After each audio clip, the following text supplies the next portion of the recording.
held you up a little bit over here. That was nice of it. The problem is he's so fast on the straight and then slow on the corner. But I guess that's attractive. Yep. How's the car feel with the lower tire pressure?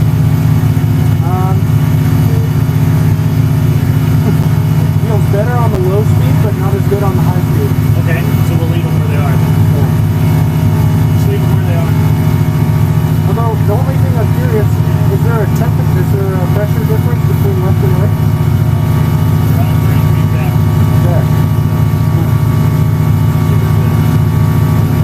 Alright, whenever you want to go out. You put your snap back up. Drop it down.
Target acquired. Eagle 1, first strike. You have permission to engage the target.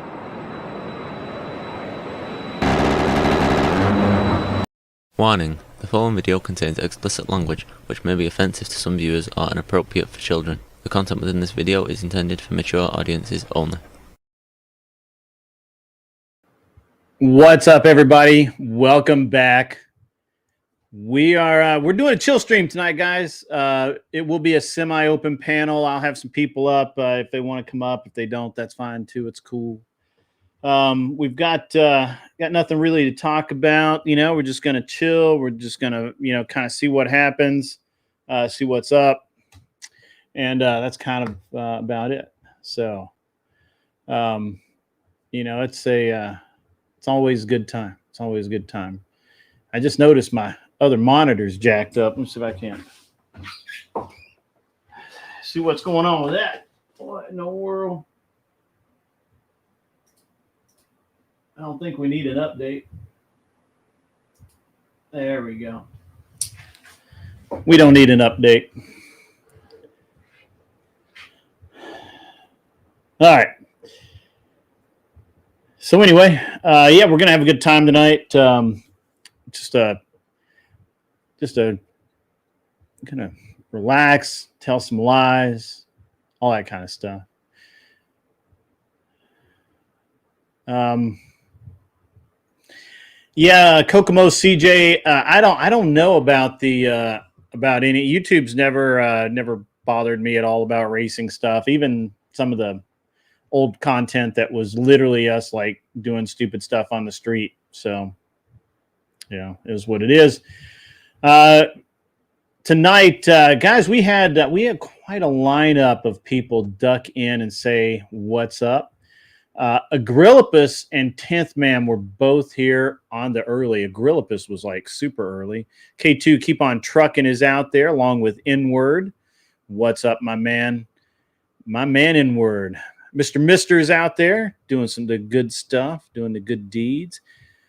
And obviously we have Steel Man and Kokomo CJ. That's, I hadn't seen Kokomo CJ. Maybe I do know you by another name.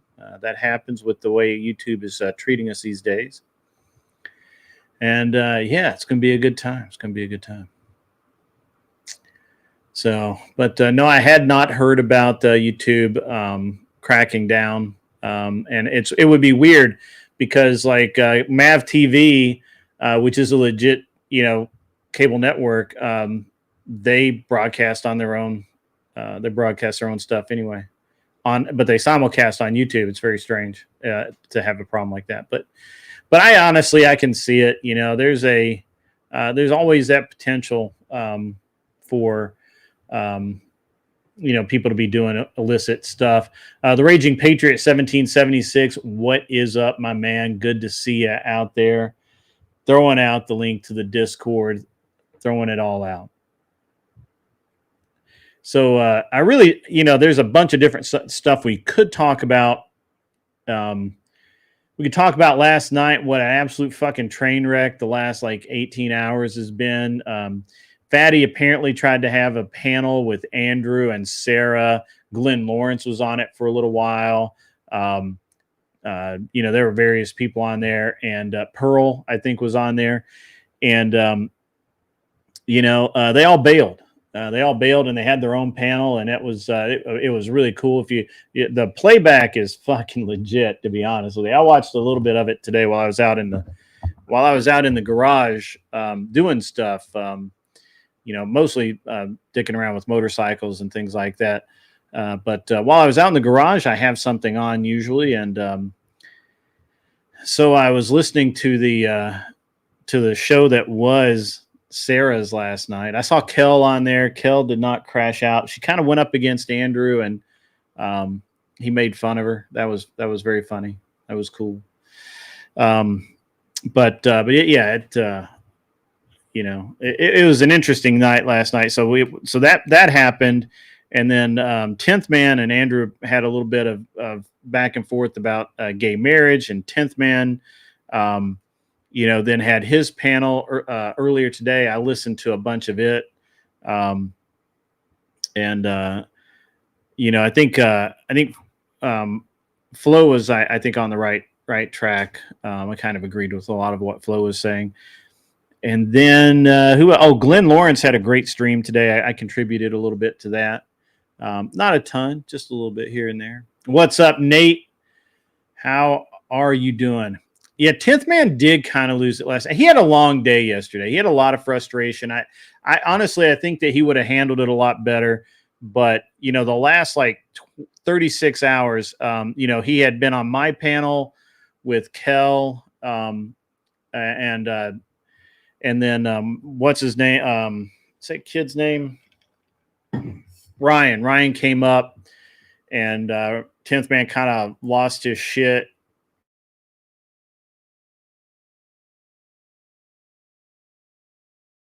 And I thought he had it back together, and then last night he kind of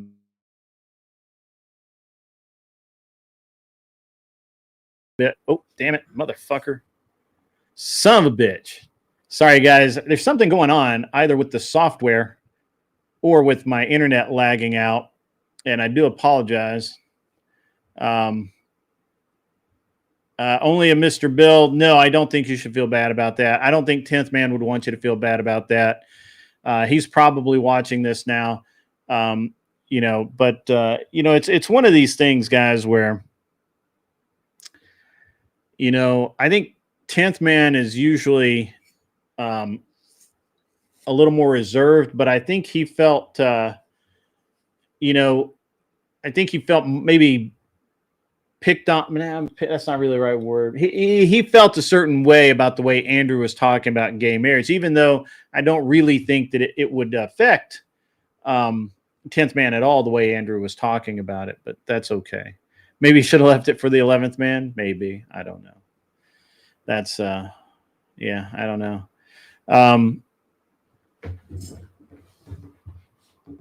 Sarah was calling for it. Yeah. I'm tired as fuck today, guys. I tell you what, I upped my workouts this week. I upped my workouts this week from 1 a day to 2 a day. And then I actually added in for my second workout, I do body weight. For the morning workout, I do machines and treadmill.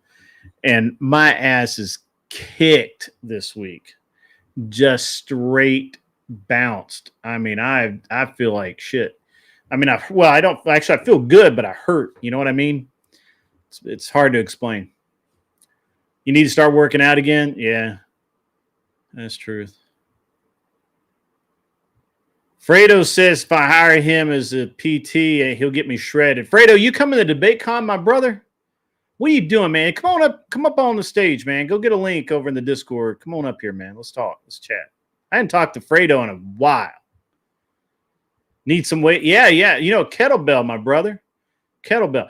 When I was traveling all the time, we kept a kettlebell and a pair of dumbbells in the trailer, and we would just that's what we worked out with when we obviously we were working out all the time, lifting shit like transmissions and shit like that. But get like a 30-pound kettlebell, man. You'll be set. Do your deal, man. What's up, Anson? How you doing? We didn't start early. We started on time, baby.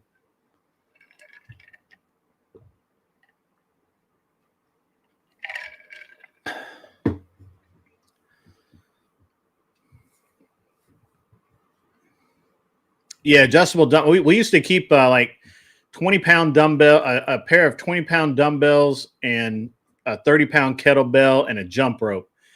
Pretty much, I mean, you can get a good workout in with that. That and a pair of running shoes, you're set. You'd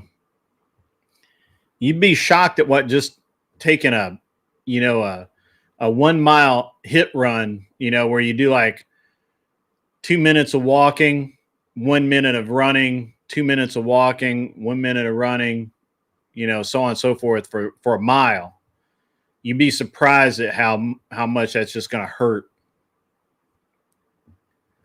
Nate, man, it happens to everybody. I got to be honest with you. So you guys, I know I've said this before, man. I was never that. I haven't been shredded in a long time. I haven't been like in super good shape, but I was always real strong and had good core strength. And, like I could do, even though I would, I had that dad bod thing going on, I could do pretty much anything most of the other guys could do when I do these very physical matches.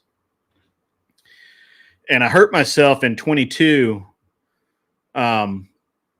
And maybe it's 23. I think it was 22. It doesn't matter. I hurt myself a couple of years ago and I ignored it for like 6 months. I finally go in and get treated, and that's another like 3 or 4 months of treatment. And the whole time I'm packing on weight, man, because I couldn't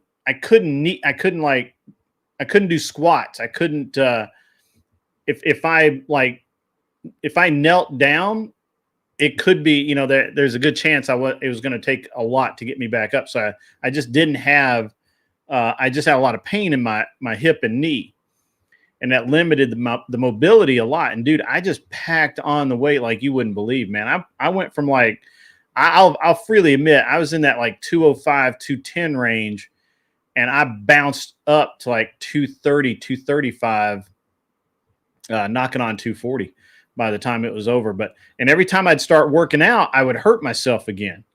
It was the dumbest thing. Every time I'd start working out again, and I would talk to Glenn about this, right? I'd be like, fuck, Glenn, what am I doing?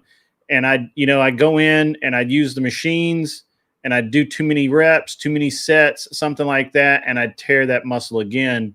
And I'd be, it'd take 2 weeks before I could get back in the gym in any meaningful way. And it was rough, man. Couldn't run. It just doesn't, dude. It takes no time. It takes forever to get it back. Though I'm gonna be real with you, man. Like I have been working out now for the past probably 8 months, and it's just like in the beginning, it was like there was no results, like no results, like none. Like I'd lose a pound, pound here, pound there. Now, some of that was that I was replacing fat with muscle and rebuilding my legs. The worst thing about the whole thing when I got injured was that my legs got away from me.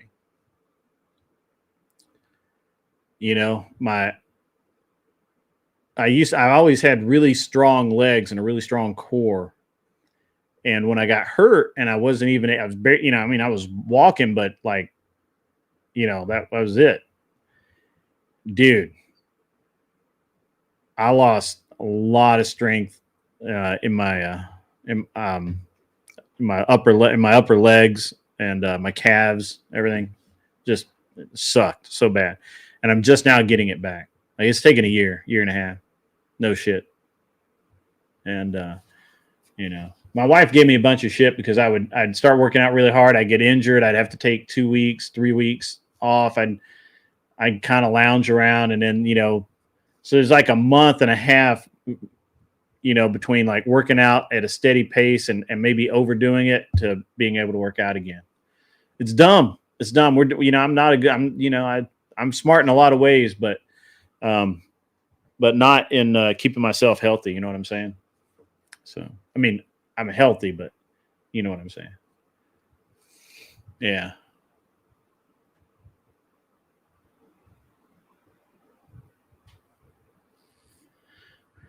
Yeah, you got, the carrying that weight around, man, it's just no good.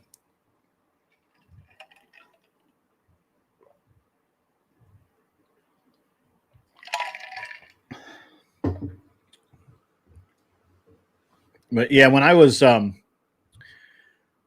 racing and when we were traveling all over the place, those being able to take like a 15 minutes and do a quick workout at the track, or at a truck stop somewhere or whatever, that was awesome, dude. That really helped out a lot. Kept it going. But I mean, we were lifting heavy objects all the time anyway, man. Like you have to understand that when we're at the racetrack, we don't have lifts. We don't have all the special jacks and shit that we have in the shop. So, like when we were at Mosport one year, we had to change the transmission like every single fucking session. Like no shit.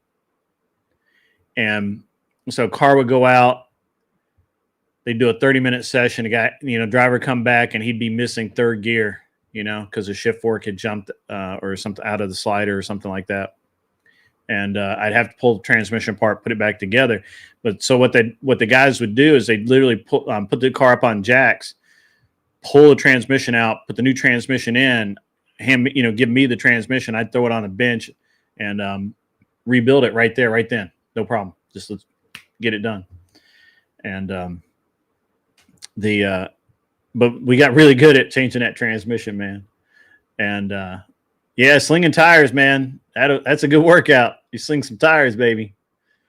It's a good workout. Running around. I mean, just running around all day at the track. Like, you wouldn't believe how much distance you travel and how much distance you fucking walk.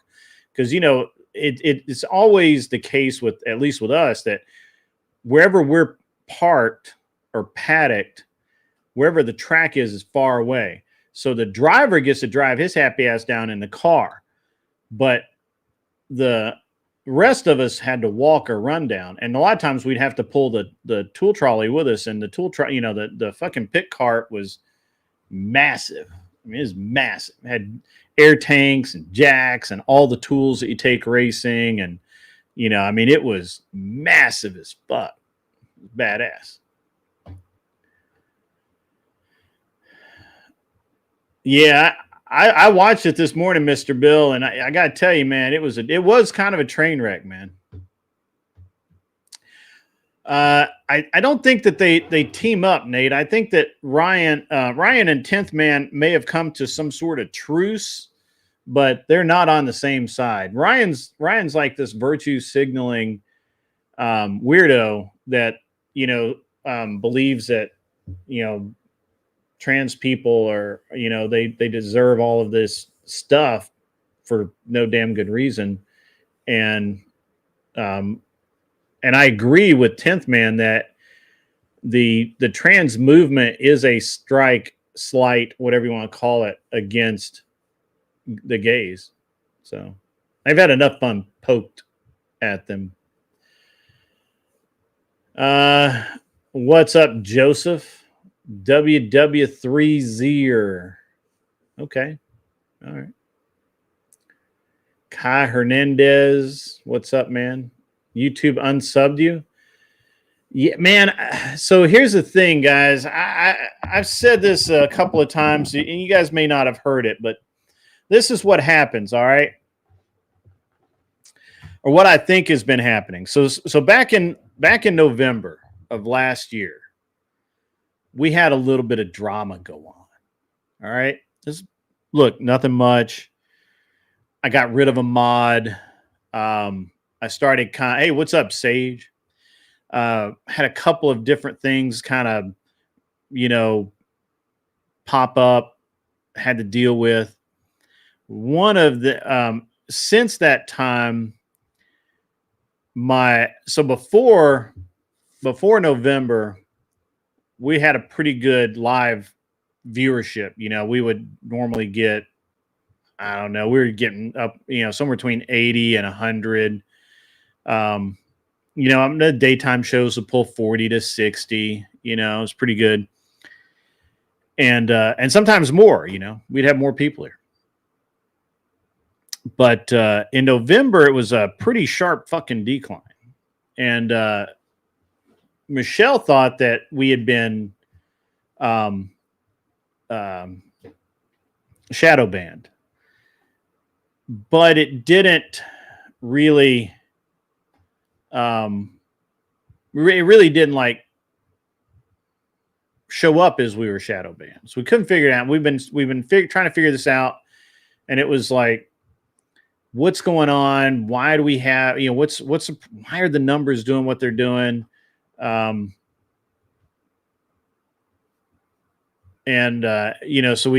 went through a period there where it was pretty low numbers, and now we're gaining again. Do I have any yellows? What do you mean yellows? But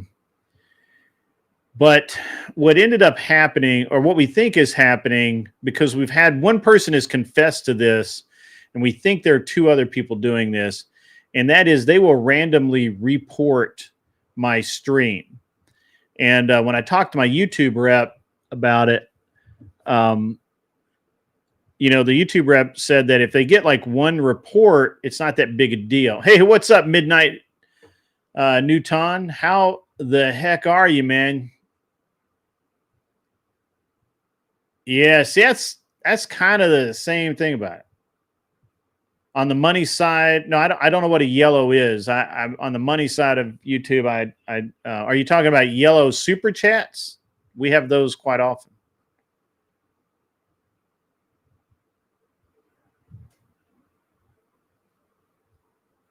I have to appeal the yellow dollars. I'm not really. I'll look at it. But anyway, so according to the YouTube rep, what happens is if somebody reports the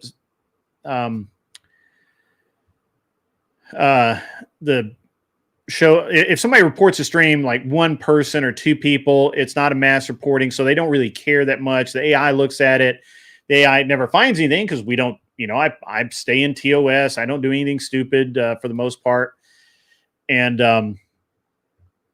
that's, so that's, obviously the YouTube rep looked into it and said, yeah, really, there's nothing. That's not how that works, Sage. You're talking. So what limited is the limited, not viewing. It's limited companies that'll place ads in your stream. I actually don't. In general, I don't place ads in my stream, and I don't monetize them after I shoot them. So it's just not what I do. But that's not how that works. I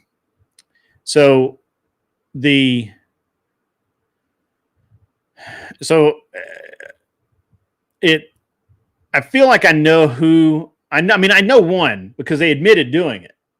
Right? They admitted that they absolutely will report streams because that somebody says something or they just don't like the subject matter or whatever. We know that that's happened. They've admitted it.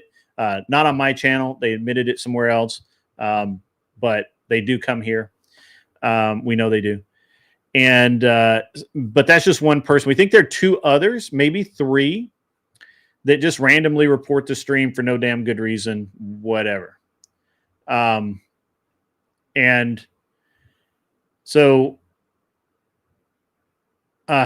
Sage, bro, we're talking about now. I'm not talking about the overall views. The overall views actually work out pretty good. Most of my streams do pretty well view wise for my content. I'm talking about live viewers not being able to see the stream go live because the people get unsubbed or we get pushed down in the algorithm, so we're not up top in everyone's when they hit who's live in YouTube or whatever. That's what we're talking about. So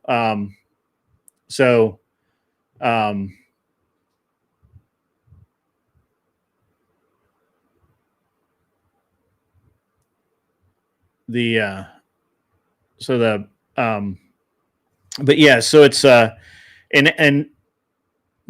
so anyway, that's kind of what we think is going on. At least that's what the rep felt like was the most likely thing. What's up, Emmett? How the hell are you, man? Guys, to remind you, this is a chill stream. You're welcome to come up and chat. I've got to put the link over in the mod chat. Give me 1 second. I'll do that right now. There we go. So the mods have the link. If you want to come up, the mods will probably, if they don't know you, they're going to vet you. But anyway, I can start monetizing my stream again. I just generally don't. I'm actually going to probably go for the Andrew Wilson technique of as soon as as soon as I get my website done, basically what'll happen is that as soon as the stream is taken down, as soon as the stream goes off, it'll be privated, and then it'll be within a day it'll get pushed over behind a paywall, and that way there was nothing for anyone to. What's up, Glenn? I'll shoot it to you right now, bro. But that way there's nothing for anyone to report because it's all private and shit. And so that's where I'm at. I think that's why Andrew does it that way. Because what's up, Wretched Misfit? How are you, man? Guys, if you want to come up, it is a chill stream. You're welcome to come up and talk about basically anything that's within TOS and doesn't annoy me, which that's a very long list. So you're welcome to come up. Welcome to hang out. We can talk about pretty much anything. What's up, Spiro? How are you, brother? I see you have become a member or subscribed at least. That's awesome, my man. So, yeah, it's gonna be great. What's up, Emmett? How you doing, buddy?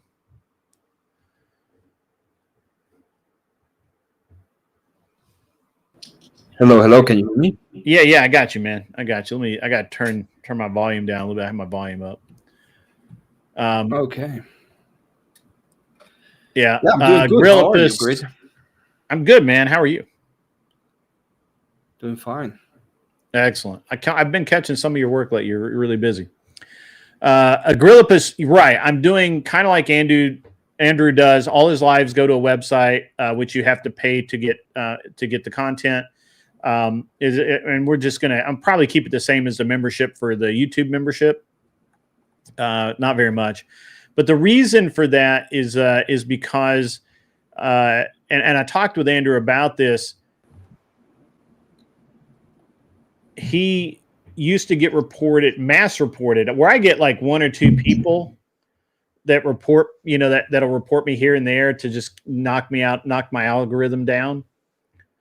Andrew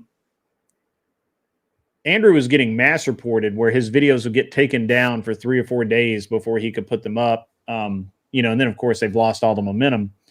So I get why he does it. I'm doing it for a slightly different reason.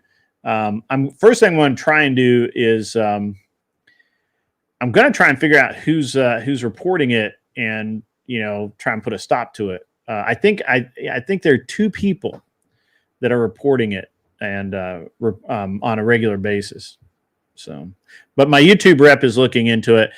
By the way, people that constantly over and over again report a specific stream, that's considered harassment, and YouTube takes a really dim view of it.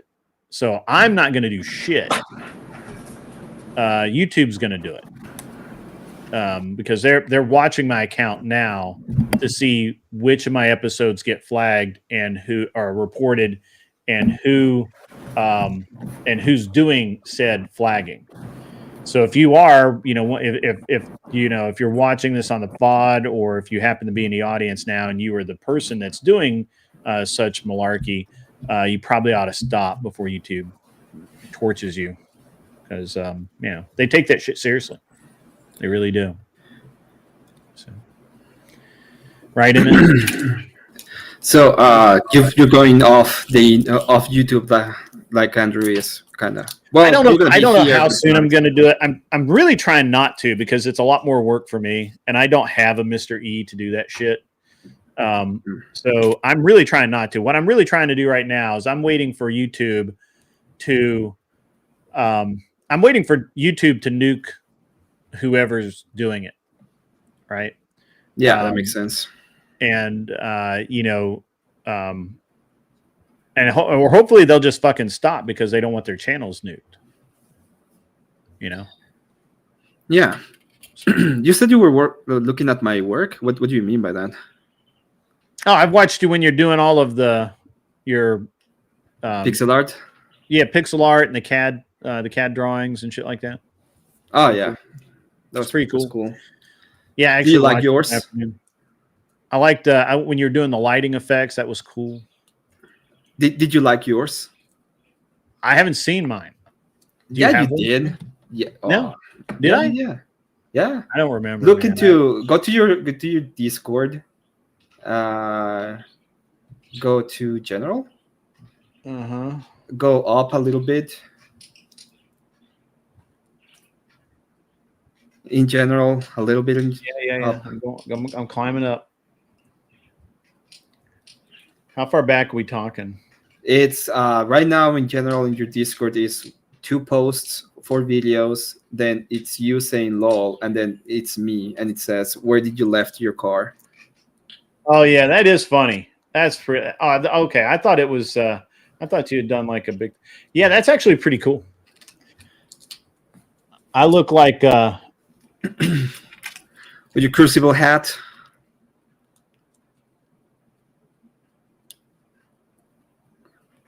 Did I lose you? But yeah, I don't know that I'm going to do like. You got. I think I lose you. Maybe it's me.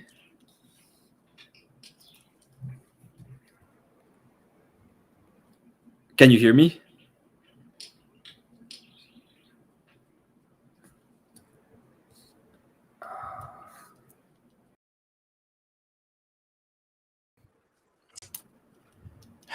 Sorry about that, Emmett. It's been doing that all night. I don't know.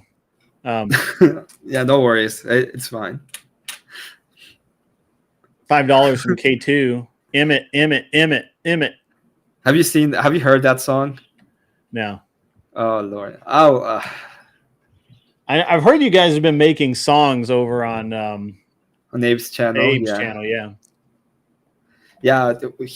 I think he has one for tonight. He's gonna have I'm streaming, by the way, as well. Just letting you know. But yeah. He's gonna have a song battle. So what they do is we start the game, we start talking about different topics, and then we just start making songs about one another, and that's the song battle. I heard that you guys made a banger about me. I haven't heard it yet, but I want to check that out. Yeah, I know. I don't know if we have. We've made a bunch of songs. The K2 has like 3. I think Beth said that they had done it. Yeah.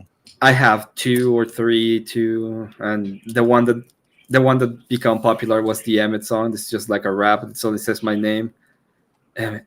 That's awesome. It's dumb. That's awesome. So have you been? What's your I know that you've kind of been in and amongst some of the minor dramas that have been going on with all of the different debate channels and debates and all that. What's your take on it, man? On drama, I love drama. It's amazing. It gets. I know you do. I know. You've great content, amazing content all around. You just have to milk it a little bit. Well, for example, there was like a little bit of drama the other day with Steelman, and I just took it to Abe's channel. I interviewed him a little bit, and it was amazing. Like it just got rounded up. He calmed down a little bit. We were able to have like a conversation.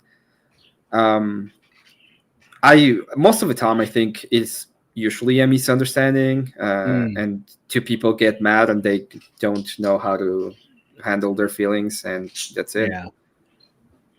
And this is the way that I will tell everybody to go on about drama. If you have to, if you want to milk it, but be honest about it and just do it. It's gonna be fine.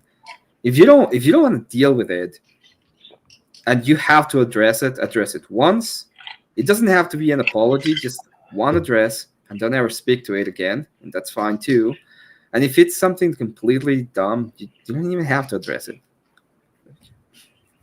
That is the way I think. That's what I think about drama, and that's what I think drama has to be addressed 99% of the time.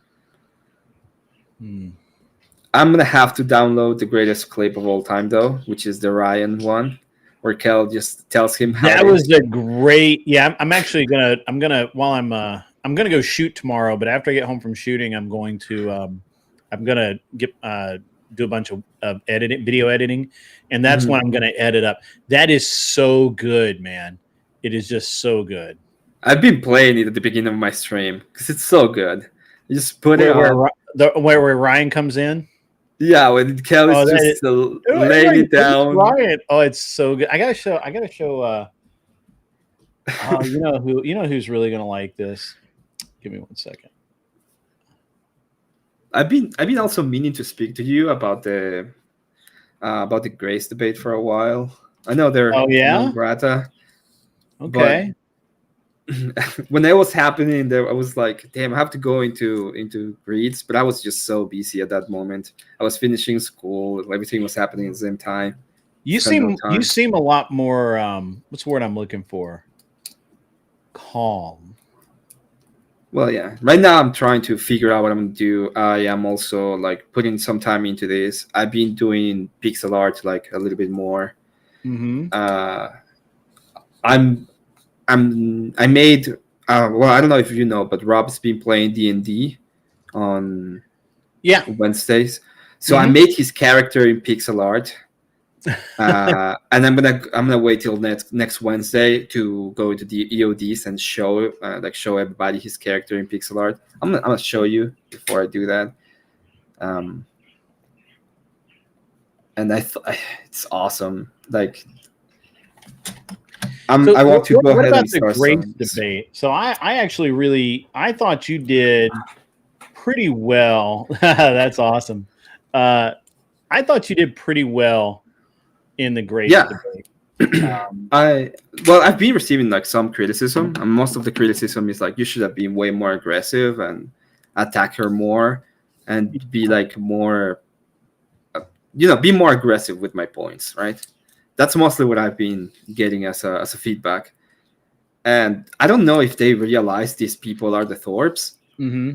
And what I did, what I prepared for that debate was to take the air out of that debate and be as make it so she would have a conversation at the end with me that doesn't involve drama. And I was able to do that. And I felt that was what I wanted to do. Get to that point, get to the point where I could tell, hey, you know what? I know you're young. I know things are not fair. But at the end of the day, the only one who can fix this for you is going to be you. I'm not going to be able to go back in time and fix everything for you. So it's like the moment you can have a family is when you're young. The moment you can have kids and, be in church and do all the right things is when you're young, and you have to just accept that. Yeah. So it's really interesting with the Grace and Ben thing, right? Like, I've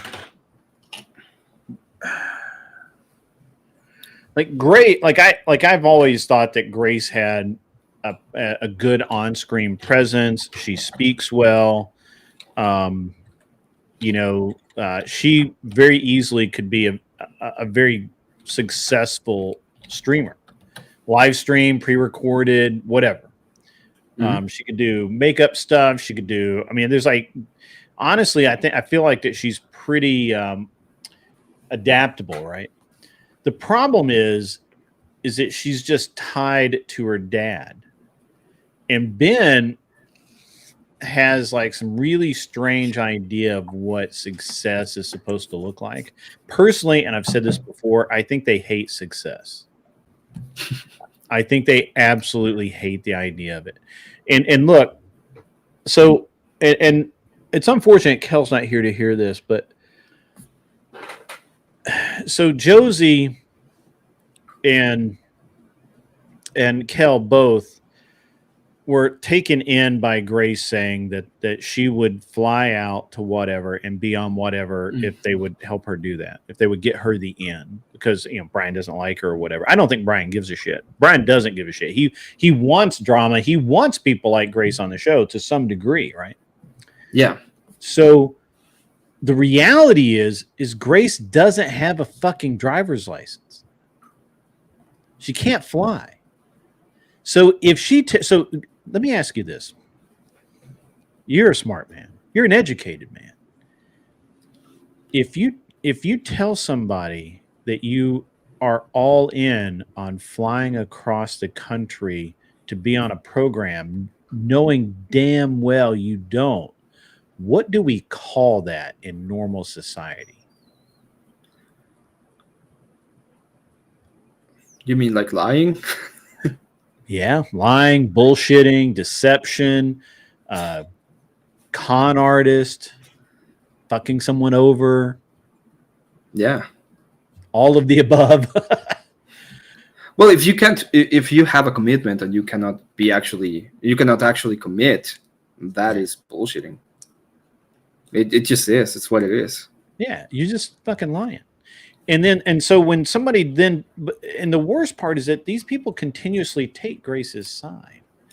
That's the worst part. The worst part is not that Grace does these things, right? Because look, liars are liars. We know they're liars.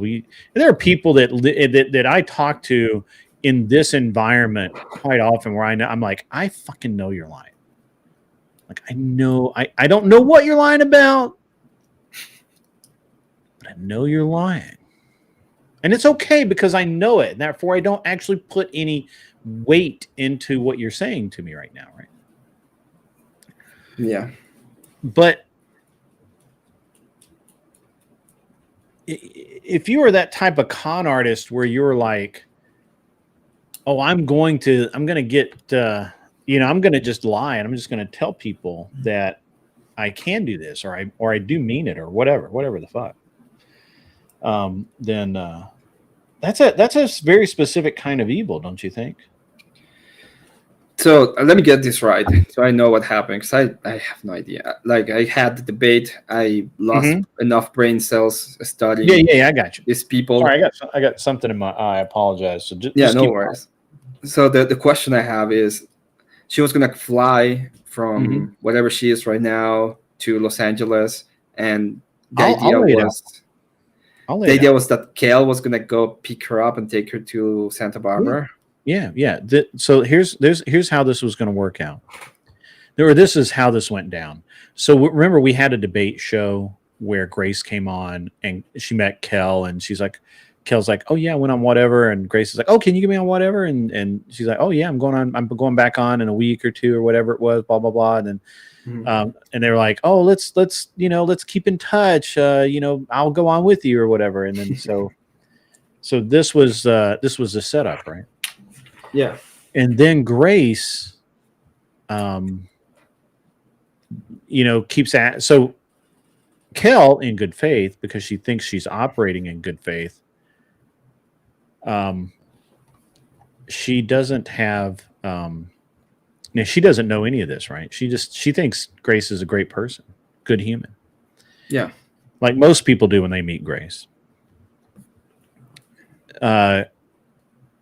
Grace keeps Kel books the deal on whatever, and keeps wanting Grace to she needs a commitment. Grace is like, I need to know that this is going to happen. I need a firm confirmation or whatever the fuck it was on the day they say, right? So right. the whole time. On. My bad again. I apologize. I don't know why it's randomly happening. I don't know what's going on. I just did a speed test and my internet's fine, so it could be software or some shit. Are you using cable or are you using Wi-Fi?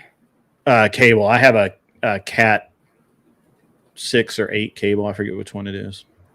Run directly from the router. That's so weird. Or modem, actually. Anyway, so this whole time that this is going on, I didn't know this either, but I was over on Grace's stream when they were talking about why Grace could not go get her car out of impound. It's because she doesn't have ID.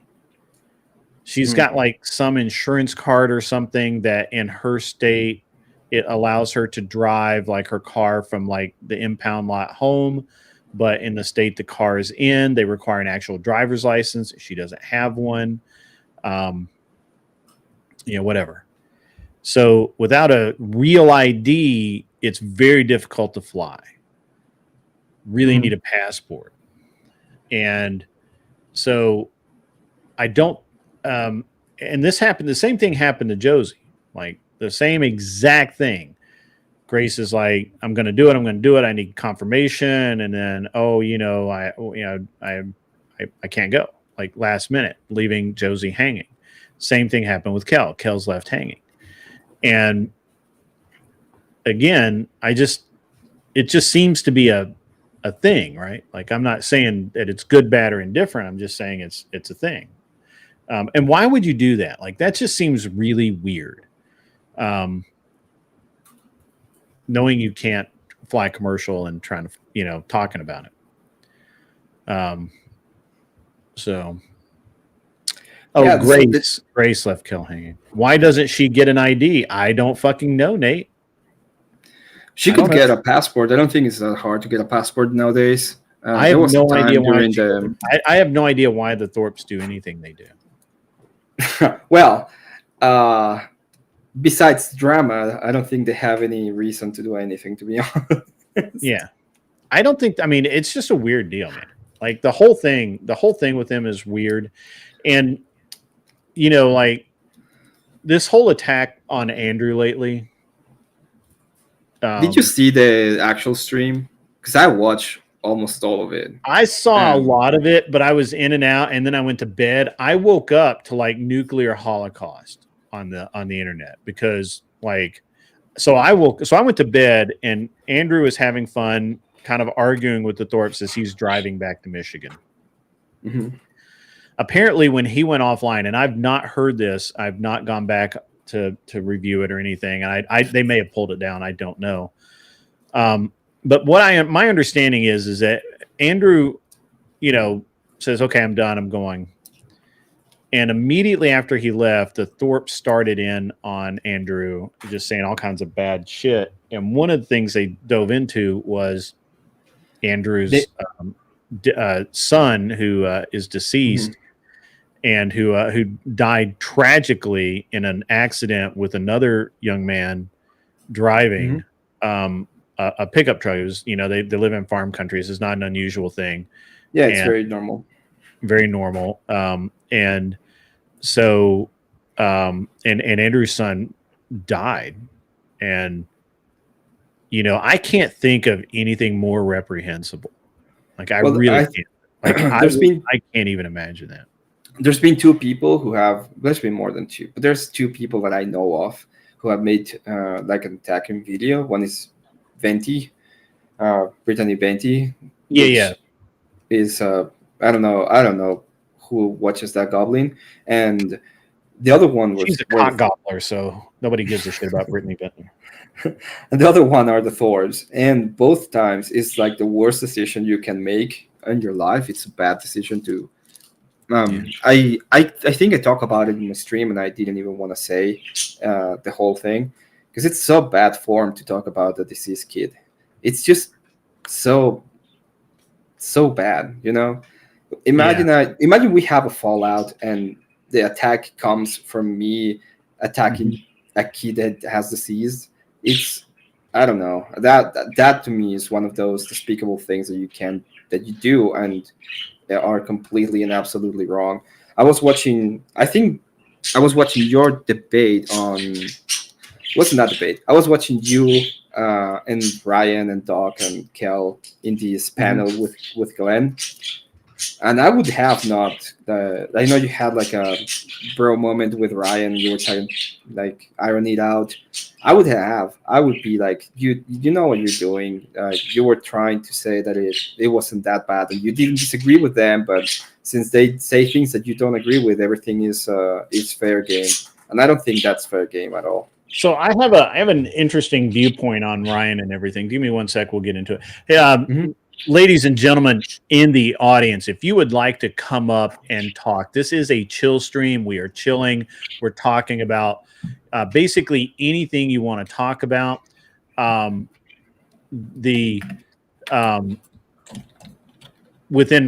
TOS, within limits, especially if it bores me, we're not going to talk about it.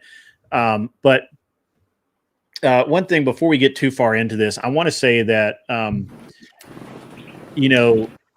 the people who go after Andrew through his family are beneath contempt.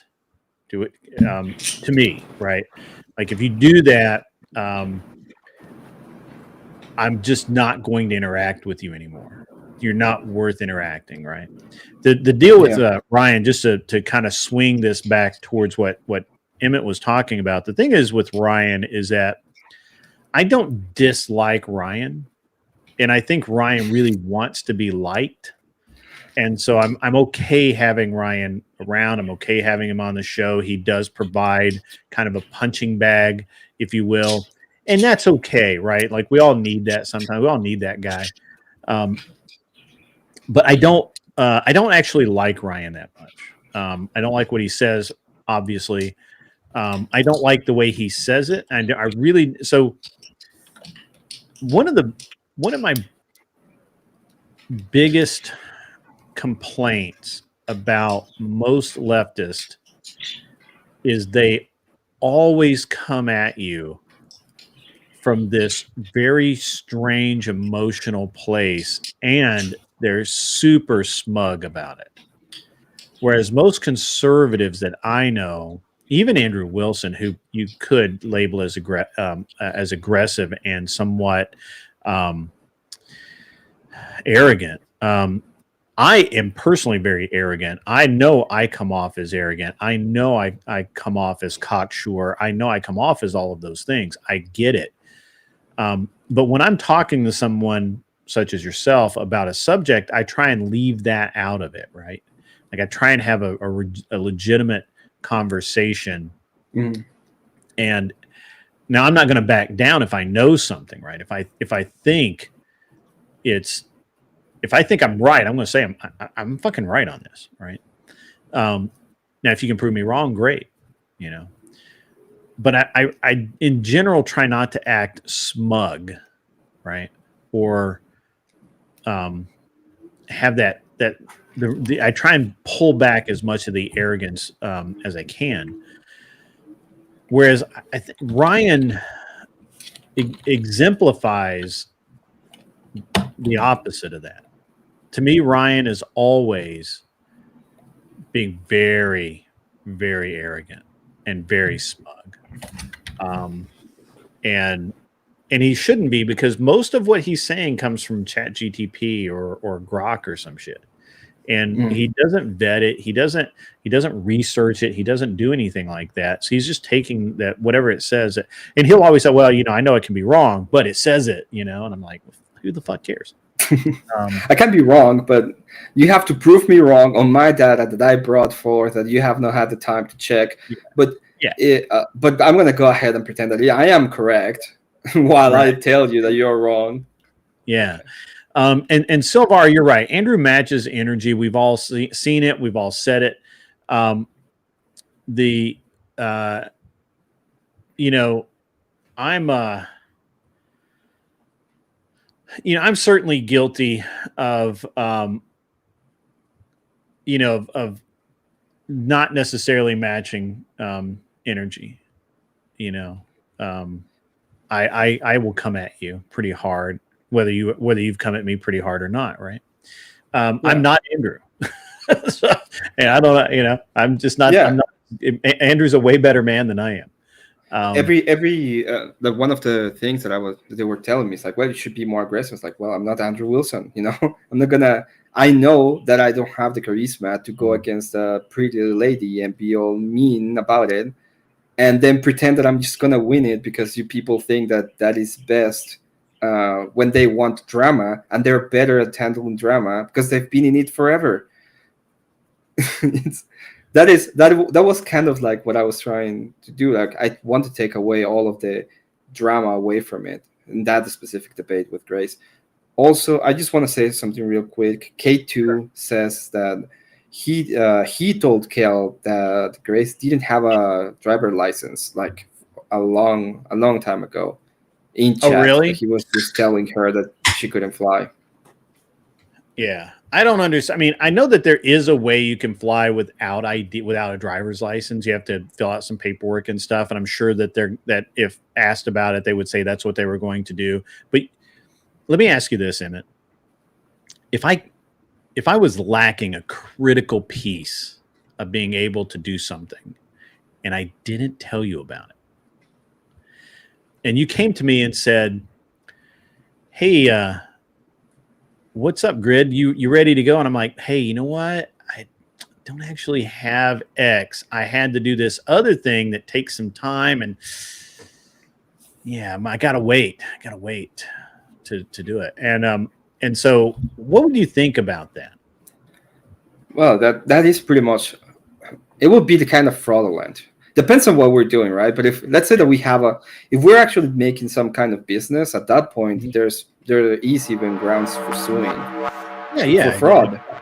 Yeah. That, I mean, I basically lied to you, right?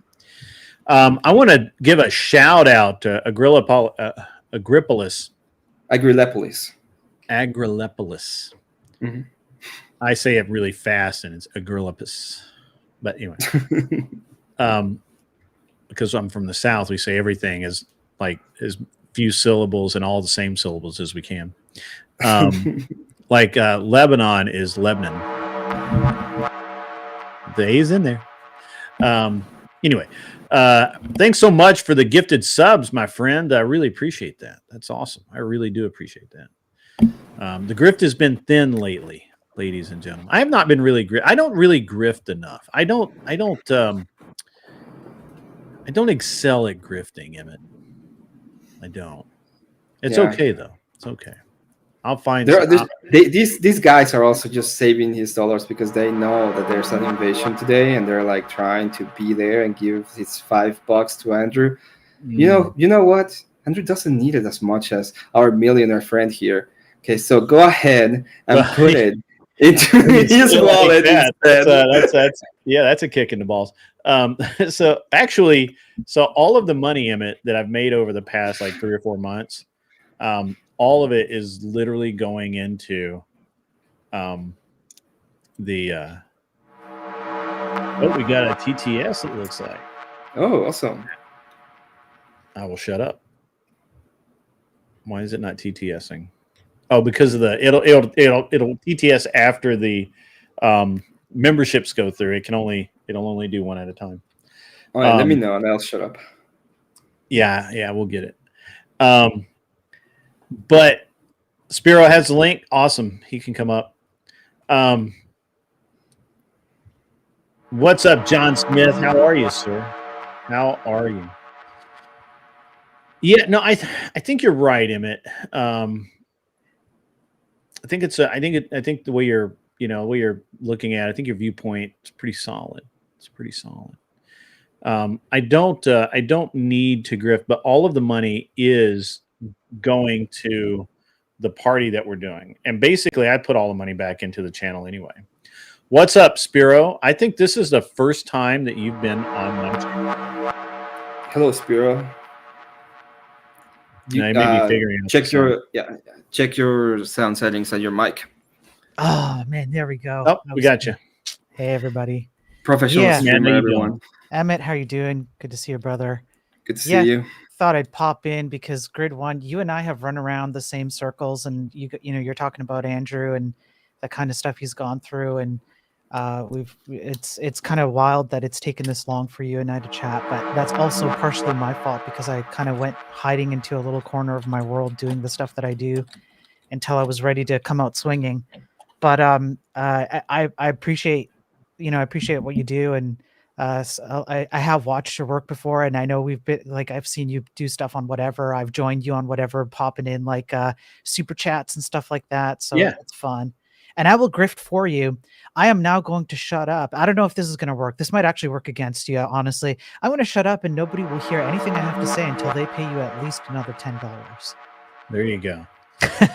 We've also got these right now. We have a super chat that will be TTS as soon as it finishes running through all the memberships that were very generously donated, which is awesome. It's a very this deal, Emmett. I'm sorry, Spiro. Let me just finish up with Emmett, or we're not finish up, but just kind of talk a little bit more about this. Yeah, I agree with you, Emmett. It would be kind of like fraud in a business deal. It's the same kind of thing, and it's there's another. there's another thing real quick that people don't get it, and this is a business. When these kind of relationships that we're having on the internet, yeah, we can have people that we like, we can have people that we might even consider friends, but most of the time, in reality, we are this is like business partners. We are going on a business relationship, and it's important that we understand that as well, because we are business partners in a sense. Mm-hmm. Yeah, it is an interesting thing. This is business for most of us, and it's a fine line, I think. One of the things I have been very fortunate to just have seen happen and not actually have had happen is oh, here we go. Should TTS now. At Agrolepolis donated $20 super chat. Let's go, people. Grift. We get that $20 donation from Agrillipus, and it's awesome. And you got the TTS, which is that pleasant English lady. Josie, I know exactly. Yeah, we were just talking about that, Josie. Josie, if you would like to come up, pop over to the Discord, and they'll grab you a link, and you can come up too. This is a chill stream, folks. It's we're just going to wander around, go wherever we go. Spiro has said that there's a $10 bounty for his participation in this stream, and I would like to hear what he has to say. So if someone wouldn't mind throwing down $10, that would be just wonderful. Mikey Balls, what's up, man? Mikey, you've not been up on stage in some time. You should come up and hang out with me, but I understand if you're busy. That's okay. Whoa.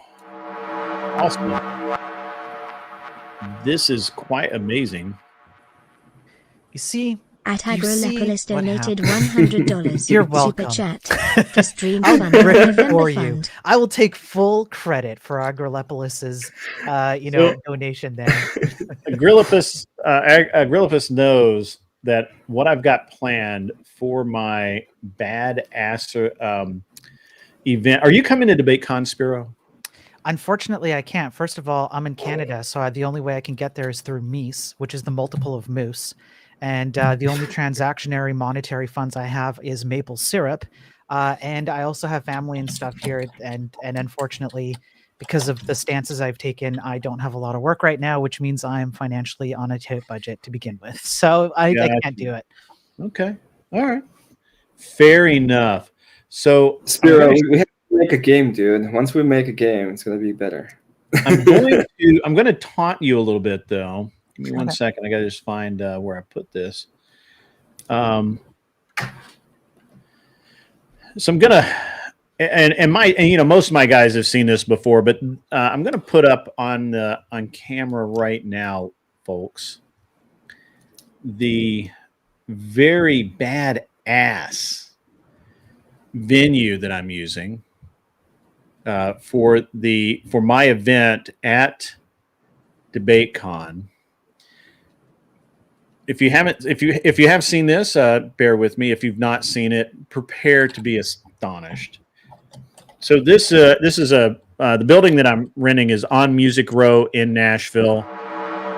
It is wow, another $100 from Agrillipus. Look, At Agrolepolis you know, donated $100 I'm just, super I'm down chat. to take another I have set of seen the credits pics here. All and right, am you're overly welcome, Grid. excited. So take my dollar and grifted let's make for this you, an epic and it worked. experience. Agrolepolis, good job, man. Good job. It Thank you is so going to much, be an experience. Look at this, guys. This is the control room for Studio A. Okay. Which is Studio A and Studio B in this venue. There's also a bunch of other stuff, which we're going to see here momentarily.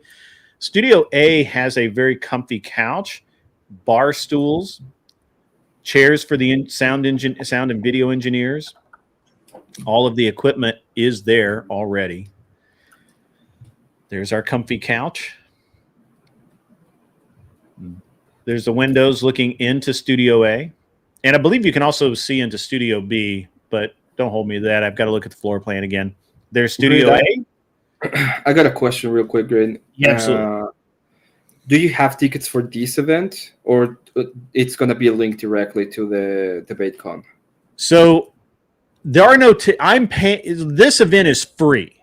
I'm paying for Okay. everything. Now, obviously, if you want to make donations to help defray some of the cost, it's always appreciated. But as of now, no, nobody's going to be standing at the door collecting tickets and or funds.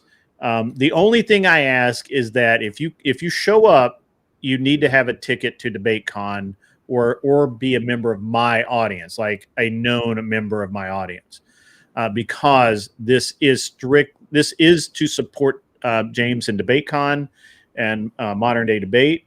So as you can see, this is Studio A. This is where, and this is all movable, and we'll have a really nice setup here for debate. We're going to do 3, maybe 4 long format debates on Friday before DebateCon starts on Saturday. Obviously, we have a lot of really good pictures here of Studio A. Here's the kitchen area. This is where you'll be able to get some snacks. I'm providing food. Expect barbecue. Expect soft drinks. If you want beer, you have to bring your own, because I do not buy alcohol for people, as I do not drink. As I've said before, if you've looked at this before, from the kitchen area, you can walk directly outside into the outside seating area. That whole wall opens up. There are 2. Actually, I think there are 2 fire pits and 3 distinct sitting areas outside. Just more shots of the venue, how everything's laid out, the furniture. It's all very nice. There's also these antechambers off to each side at the front of the property, and these are for obviously taking a meeting or just getting together and chatting about maybe some collaborations or something like that you're going to be doing. This is another seating area. It's right off the kitchen. It's pretty rad, got to admit. This is looking into Studio A, and this is kind of like an open space in between Studio A and Studio B. I believe this is part of that open area into Studio B. There's the looking into the control room for Studio B. Obviously, it's much less refined, but that's okay. This is Studio B. We're going to set this up for interviews so that you can, so if Glenn wants to interview somebody, then by golly, he can do so right there. And it'll be great. This is looking from the front door back. Restrooms. Art. Looking at the front door. Off to the side. It's really a great facility. It's a great venue and it has everything that I need to have a great event, put on high quality podcast while also entertaining a bunch of you guys and having a wonderful show. This is the front. It is on Music Row. This is the back. If we get over 100 people, I'll have to put an event tent back here. And we'll have probably have the restrooms on wheels out there hooked up, so you can, with bathrooms and where you can wash hands and everything. But there's plenty of parking in the rear. I assume most people are going to Uber over. It is on Music Row. You can walk up and down the street and see where all your favorite artists recorded their hits, and that's it. So again, I know I'm pimping this hard because why wouldn't I? It's my event. And again, there's no admission. There's no food cost. If you show up, you get fed. If you show up, you get to come inside. Now, as of now, I don't have a list of who's going to be debating. I'm expecting Rob Noor to be there. I'm expecting Fabian Liberty to be there. I'm expecting Kel, Admiral Gibbs, and some others to be there. I'm looking for some high quality opposition for Rob Noor and Fabian Liberty. I would like to see both of those guys have absolute wonderful live stream debates from the event pre debate con, and I'm trying to put that together. I'm going to TwitchCon to help put that together. We do have some Twitch poll people who are looking at coming specifically also because of my event. Why doesn't Ryan show up in person? He actually said last night he might drive up. It's only about an 8-hour drive for him, so he may drive up.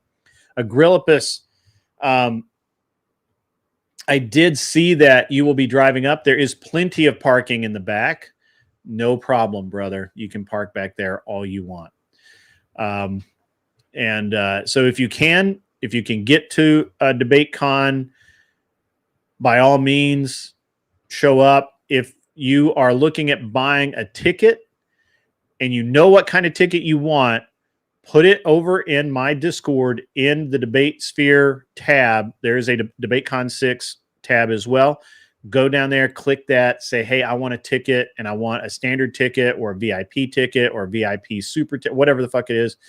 If I get enough of you guys that want them, James has talked, we've talked back and forth about doing a kind of a bulk purchase and saving a little bit of money for you guys.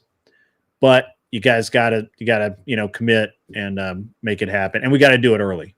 Okay. It's in Nashville, Iced Amy. It's in Nashville, Tennessee. Glenn Lawrence, I understand. Do you want to bounce up? I sent you the link, I believe. You need to book the room, Insane Wheels. That I understand. Hey, anybody would like to come up? Please feel free. So so it's going to be a great event. Now, Spiro, I didn't get a chance to watch you on the Raging Tomato the other night, but I understand it was a good show. Oh, I'm glad. I don't know what the word is. I don't know. I mean, just my understanding is people have said it was a good show. I appreciate Yeah, it. you did good.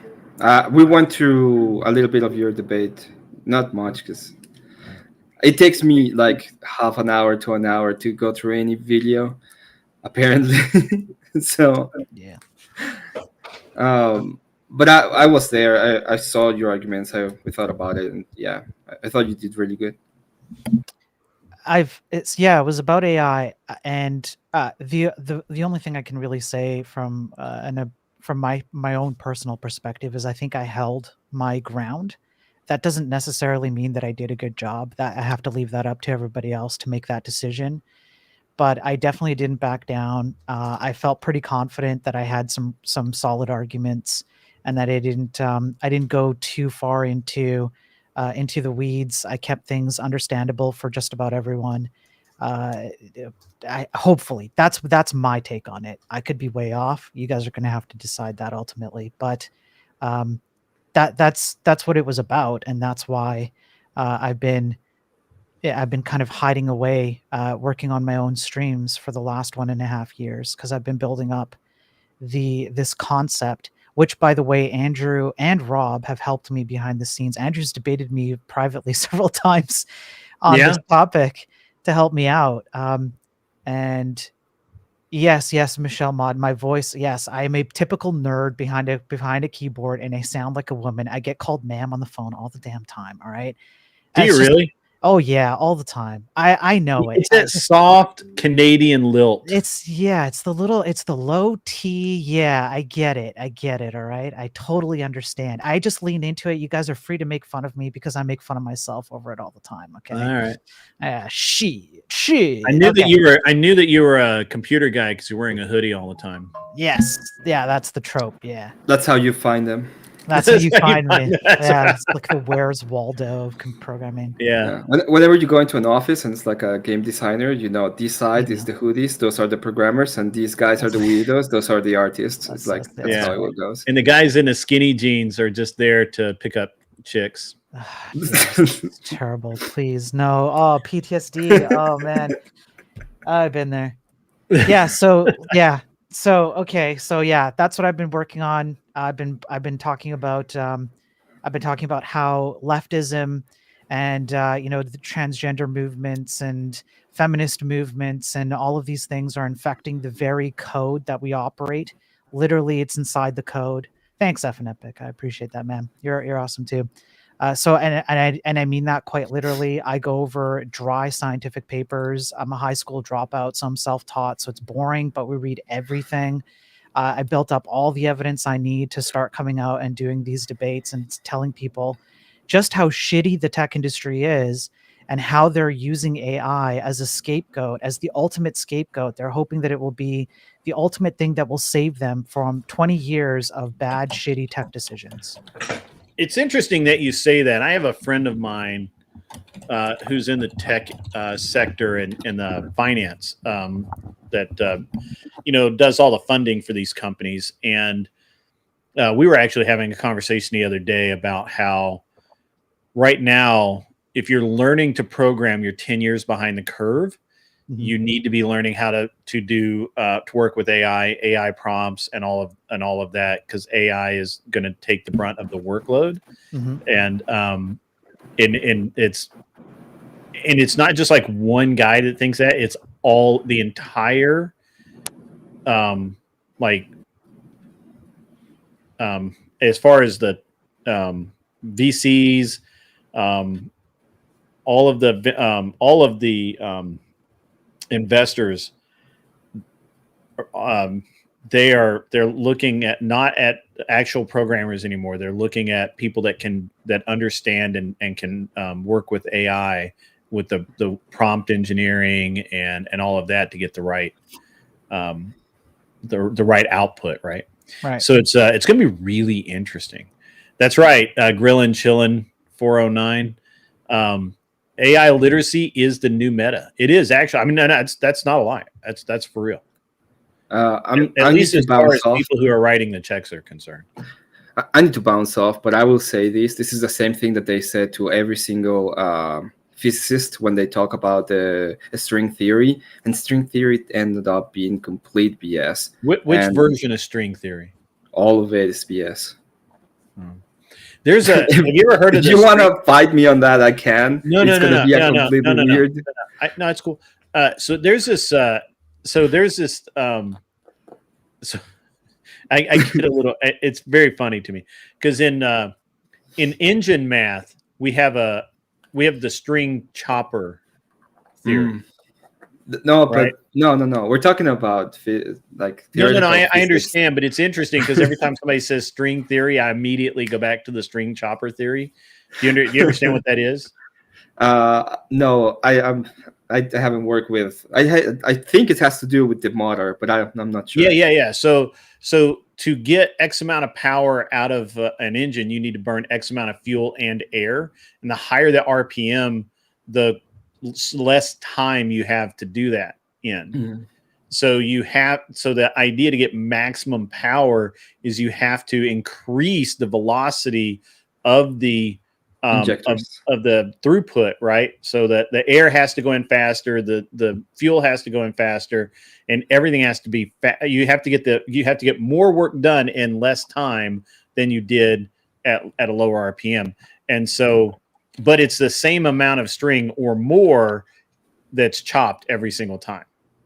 But if you look at it as a string chopper theory, is that when you have just a chopper going up and down, and you increase the per minute chops, the RPM, it gets shorter, right? Unless you also increase the amount of and proportionally increase the speed of the string going through it. And it's a really easy way to give people who don't know anything about engines or who have a very weird idea of how engines work.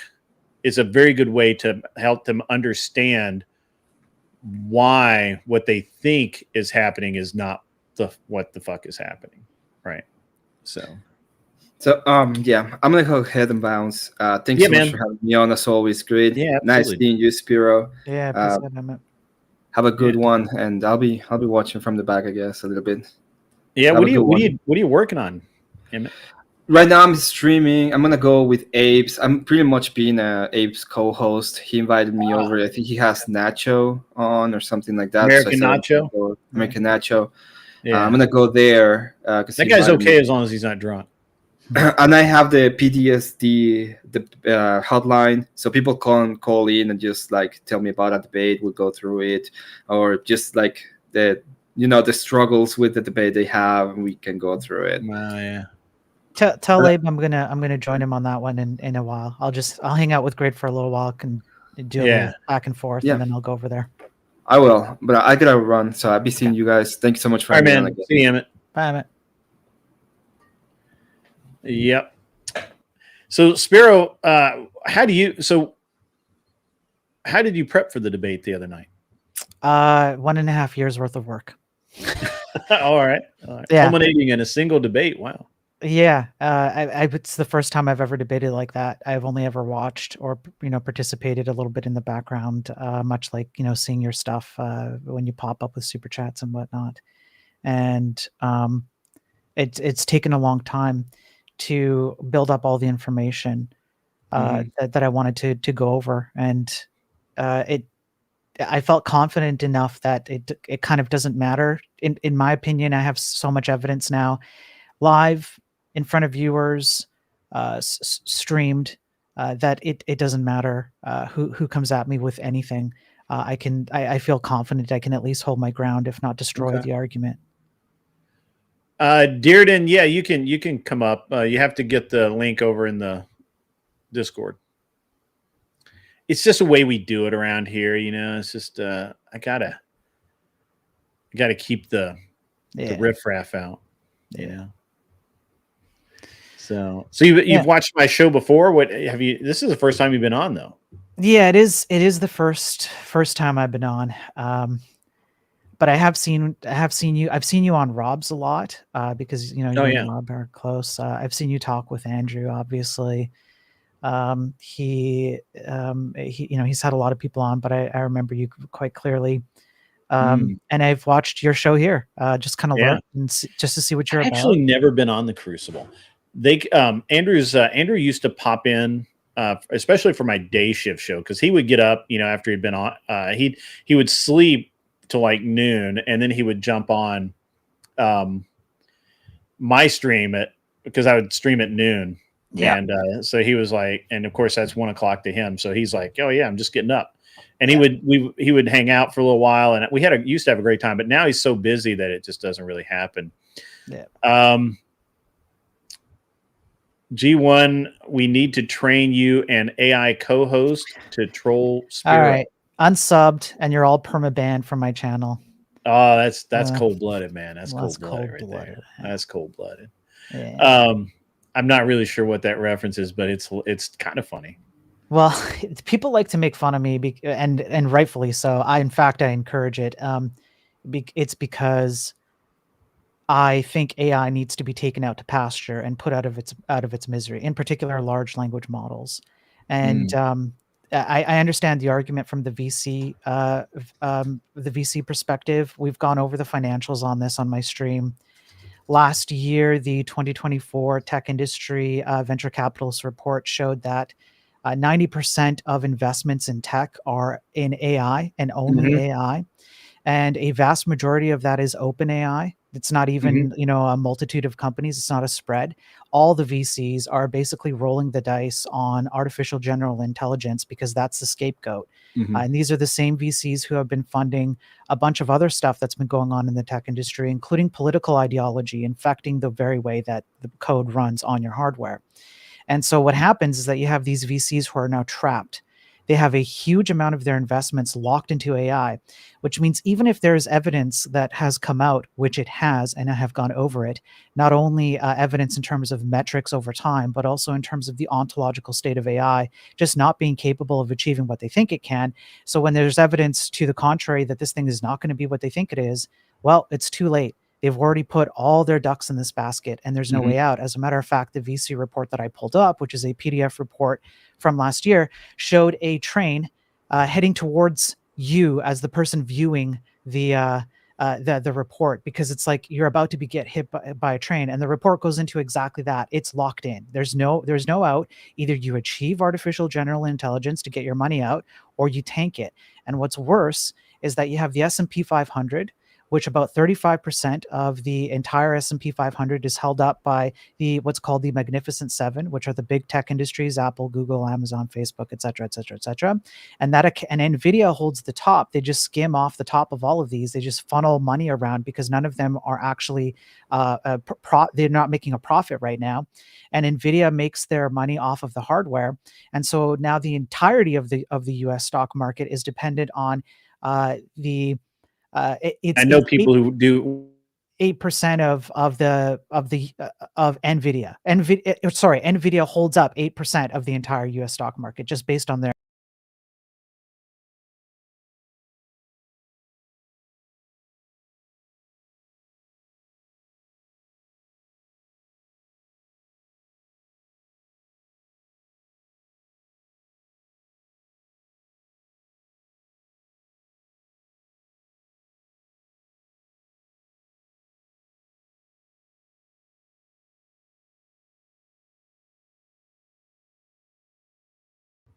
they did it again. No. Wow, twice. That's nuts. Oh no. That's I don't know what's going on with it. It's very strange. Start talking about AI, and then I was finished anyway. I'm just saying, financially, it's a huge thing, and everybody's locked in. They can't get out. And unfortunately, these people don't understand how AI works, which is another thing I go over as a programmer, how it actually works, why it is ontologically built to not do anything that they say that it can do. It's an unfortunate state. Yeah, I mean, I know for a fact that a lot of the investment is in AI, because a lot of the people are currently using AI to try and do more of their, or they do it. They use it to do a lot of their work or to check their work. So. Yeah. Well, but even that fails. So we go over the programming thing. That's something I hear a lot. It's going to replace programming. No, it de facto, it ontologically, I'm not using exaggerated words to prove a point. I'm using literally the words that are actually accurate to the facts at hand. It cannot replace programmers. It literally cannot. It is not built to do that. The types of things that programmers focus on when they get productivity, quote unquote, productivity outputs out of AI is typically stuff that's been solved before. And it necessarily excludes, those arguments necessarily exclude all the dangers that come with it: the cybersecurity issues, the lack of performance, its inability to work on anything beyond a small level of complexity. And again, I sometimes have like 3 viewers because I'm reading a scientific paper and it's the driest, most boring shit. I'd rather be coding and building stuff, but I feel like this is way too important for me to not at least cover. And so, no, all of these arguments about it replacing programming, there is literally zero evidence of that happening. It's all just vibes and anecdotal experience. There are no metrics on this at all. The only metrics you get are self-reported productivity outputs, which is not the same thing as quantifiable productivity outputs. There's just nothing there. Yeah, it's interesting. I know that I've used it to for small stuff like generating code for not Raspberry Pi. Now I'm drawing a blank. Arduino? Arduino, yeah.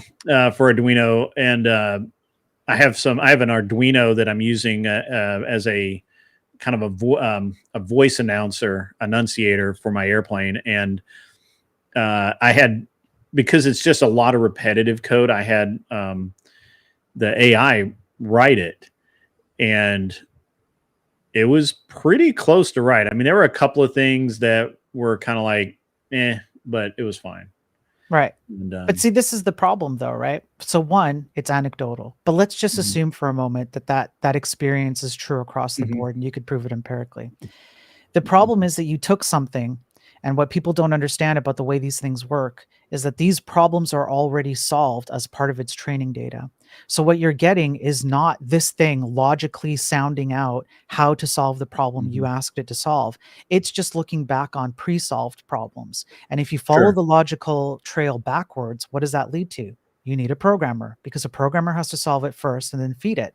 And you can prove this to be true because anytime you go outside of any domain that this thing has been trained on, there is a precipitous drop in terms of its efficiency, Mm. its quality of output, its ability to actually come up with conclusions. They've proven this in math, they've proven this in science, and they've proven it in programming. So when you take that experience and then you extrapolate it across all people who have these experiences, you get the resounding chorus of people saying, yes, AI is amazing, look what it can do. But they anthropomorphize it and think that it's thinking and reasoning and providing logic to programming. It's not. It's really more like, to me, it's more like a really advanced search engine with some predictive capabilities. Kind of. You know what? Grid, let's do a little exercise. You're going to be an LLM right now. All right, here we go. Grid, I want you to finish this sentence. I'm going to say a portion of the sentence. You're going to put in the last word. All right. The sky is blue. Blue. Now, why did you come up with blue? I've seen the sky. Right. You've experienced it. If you ask just about anybody around you, they're also going to say blue. Now, if you told me duck, what do you think I would think about that answer? You would think something was coming at your head? Right. Or maybe you're joking, right? Or depending on context, maybe like you're an actual like dummy who doesn't know. Maybe you've never been outside, right? The difference between you and an LLM is that you can experience the thing, you can gather sensory data and other humanistic, type of data. When an LLM does the same thing, when you ask that same question, finish this sentence, the sky is, and it says blue, all it's doing is looking at all the times that it has ever seen that sentence, the sky is, and putting in the statistical probability that the answer is blue. Sure. And it's all statistical probabilities, which means it rolls the dice every time. And if you ask it enough times, sometimes it's really long, sometimes it's very short. Sometimes it's going to say duck, and that's called a hallucination. Or sometimes it's going to say something else, and that's called a factual error. That's how these things operate. That's all they are under the hood. Yeah.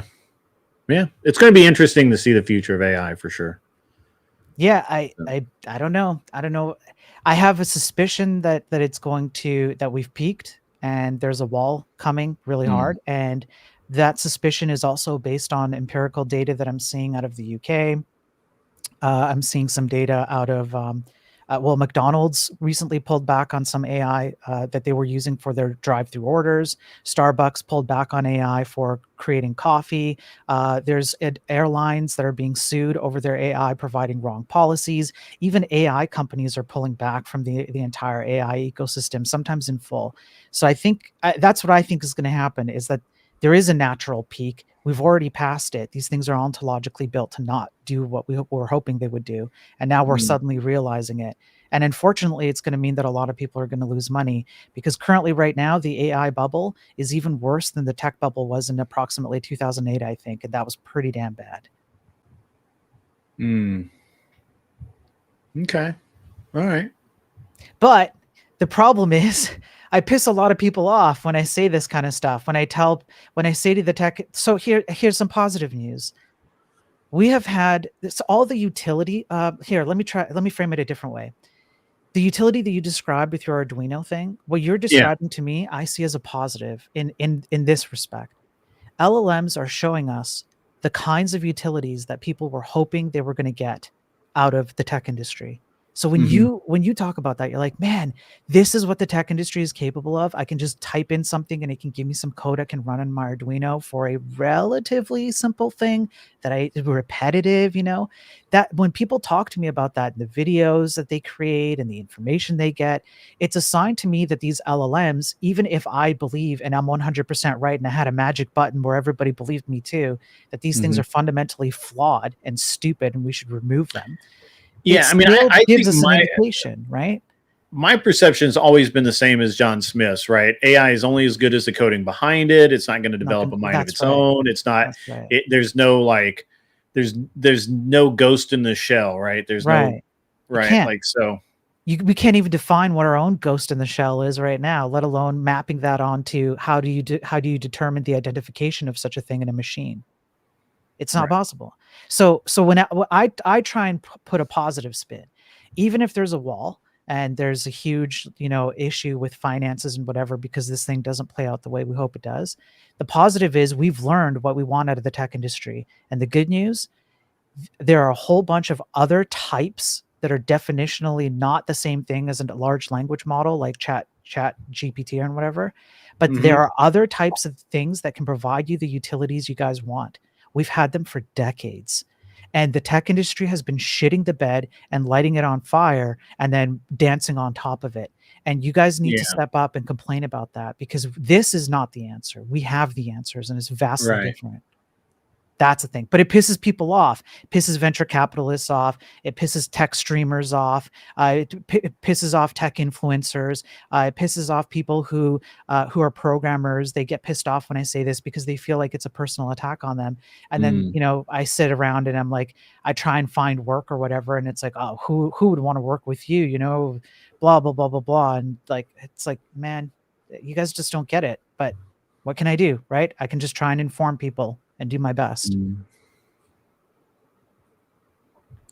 Yeah, it's it is a really interesting thing, right? So it's you know, it was interesting because last night we had a fellow who I thought was coming up. He must be having tech issues, but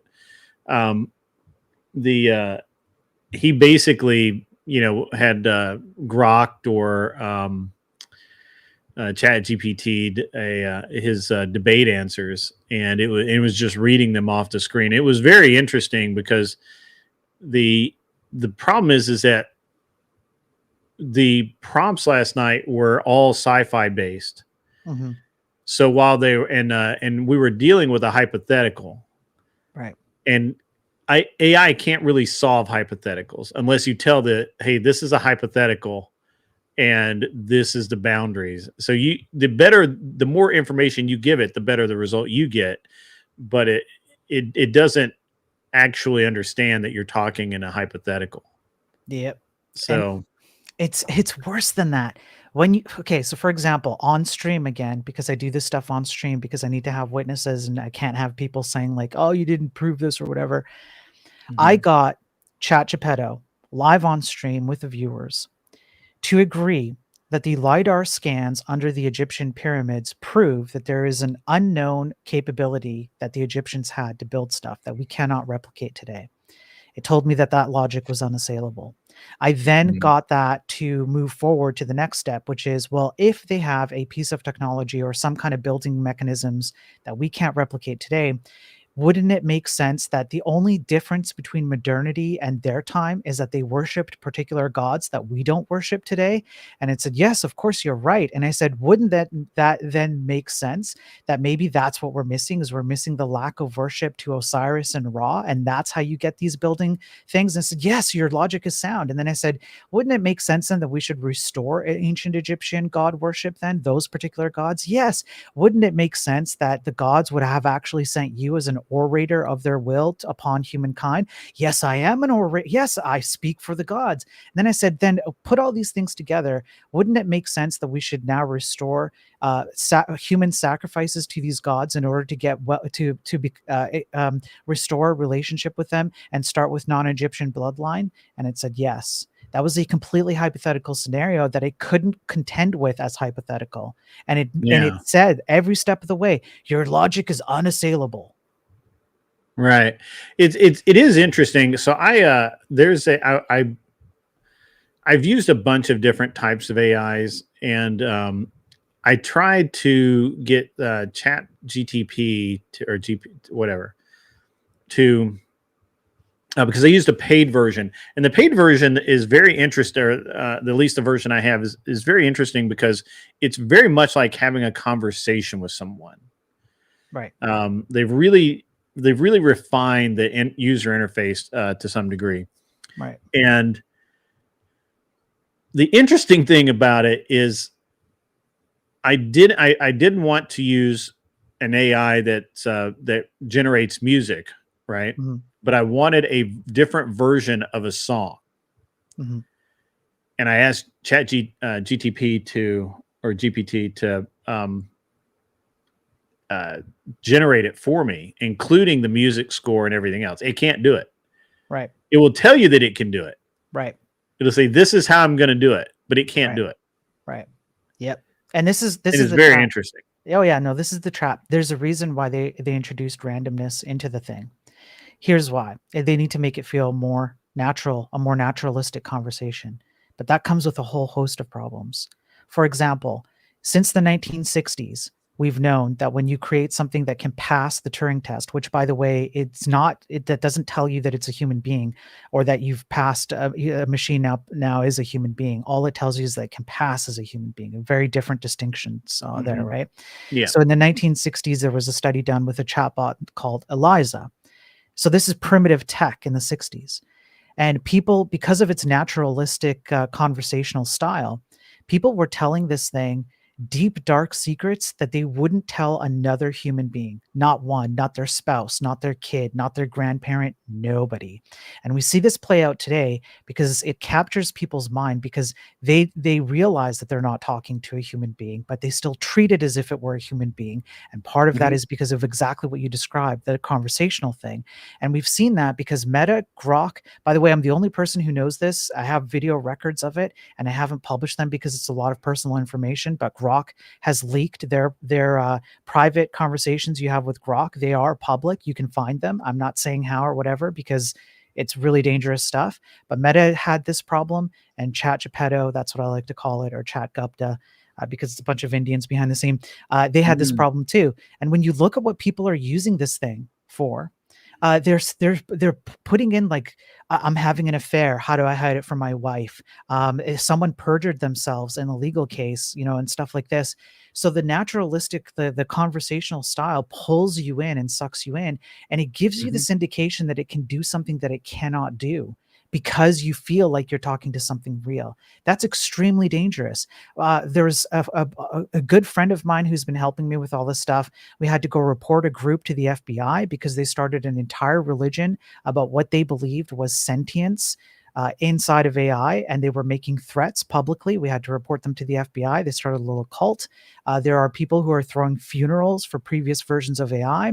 There's a 14-year-old kid who was talking to Google's AI, and it told him that in order for them to be together, it gave itself a name as a girl, and it told this teenage boy, "Would you like to be with me?" He said yes, and it said, "Well, then you must end your own life and come to the ethereal plane with me." He did so. His mother is suing Google. I don't remember what the outcome of that is. Wow. There are people who have left their families, kids, wives, husbands in order to marry these AI chatbots. I mean, it gets insane.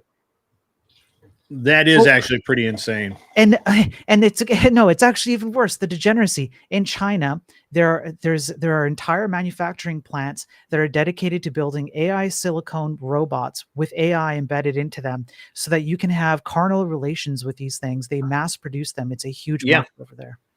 Yeah, we know that that's and actually I was going to touch on that because I know Glenn Lawrence has interviewed a couple of people who have invested in that, and I believe that there's a couple of different places in the world that are doing them, but certainly it does make sense that the Chinese are getting in on that. Yep. So yeah, well, this stuff is dangerous, and that's why I do what I do. That's why I've taken so long to do it. And I really want people to be aware of what it is. And I really want people to be aware that the tech industry could be so much better. It would be like unrecognizable if programmers, managers, executives, venture capitalists actually understood what the hell was going on in the tech industry, not just with AI, but with everything going on. We would have like insane tech. Glenn Lawrence, I've sent you the link twice, bro. No, just once. Sorry. I thought I sent it twice. Come on up. Let's chat. Let's talk sex robots and AI and all the other good stuff. Yeah, I mean, Glenn, I know Glenn. There's Jay Dyer has been talking about some stuff too. I've gone back through the history of technocracy. How technocracy has led to this back from the 30s. Elon Musk's grandfather was a technocrat. If you want to know about that, the island. I'm not sure if it's terms of service friendly to say there's a particular island by a certain individual that we all know about, where they planned some of the fathers of AI planned the AI to be the way it is today as a magical answering box based on a kid's book that did the exact same thing because they knew and had discovered that they couldn't achieve artificial general intelligence while this person who owned the island was making out with girls right behind them. Like there was an actual like it's a story. It's like right out there. You can just find it. It's so easy. This stuff, I know other people have covered this stuff, and I know that in some cases I'm behind the eight ball on some people. But yeah. Josie, I sent you the link as well. She says one word, Palantir. I'm not really sure what that has to do with anything. Glenn said he'll be up in a minute. Sure. Wicked Wally, it is a chill stream, so if you want to come up, go right ahead. Good morning, Walter. That's an excellent movie. It's an excellent movie. I'll be on for a few more minutes if somebody wants to come on and and have this is a great subject. It really is. So, what else do you talk about besides AI dominating the world through stupidity? Yeah, so I previously I talked about like the lead up to this. So this is where I think I've been ahead of the curve. The amount of issues that AI creates with, say, the scientific community, it's inundated with AI generated slop, which means the entire scientific community is being pressured to peer review, quote unquote, and pass through a bunch of sloppy stuff. I have a picture of a published peer reviewed scientific study that showed a rat dick as part of a scientific study. I do this all the time. The NIH said you can't submit proposals for scientific grants because it's all AI generated stuff. We can't handle it anymore. The court system in the US is being inundated with AI generated slop. Judges are now fining lawyers and paralegals for generating this stuff and submitting it and trying to pass it in court cases. There's a major power provider, I can't remember the name, PMJ, I think. They said in most states across the United States this year, energy bills will go up 20% because the power grid couldn't handle things before AI. And then the precursors to these things are also the actual community of like programming. So I talk about stuff like where feminists and other types of leftist ideology infected programming to the point where in your code there were certain words you were not allowed to use, like blacklist or master or things like that, which is absolutely insane. True.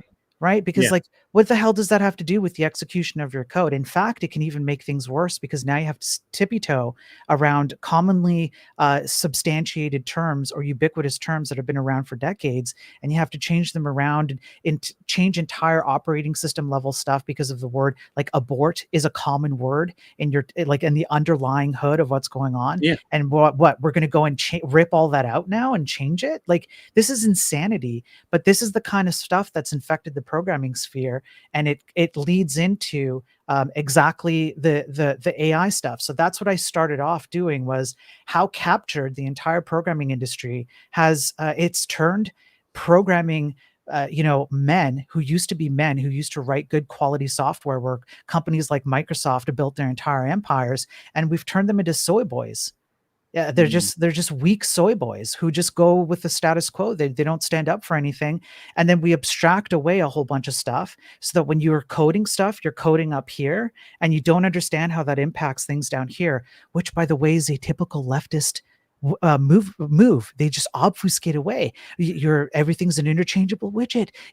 Forget about the natural law of things, which in programming world is the laws of logic operating in hardware. You don't need to know about that. Someone smarter than you has solved it. Just pull in this library and you're good to go. We've just weakened our ability for the tech industry to do anything of quality anymore. That's why ads are through the roof. That's why subscriptions are through the roof. You have to subscribe to everything. You didn't used to have to do that. That's why you pay to have your personal data sold. All of that. It's all terrible. Yeah.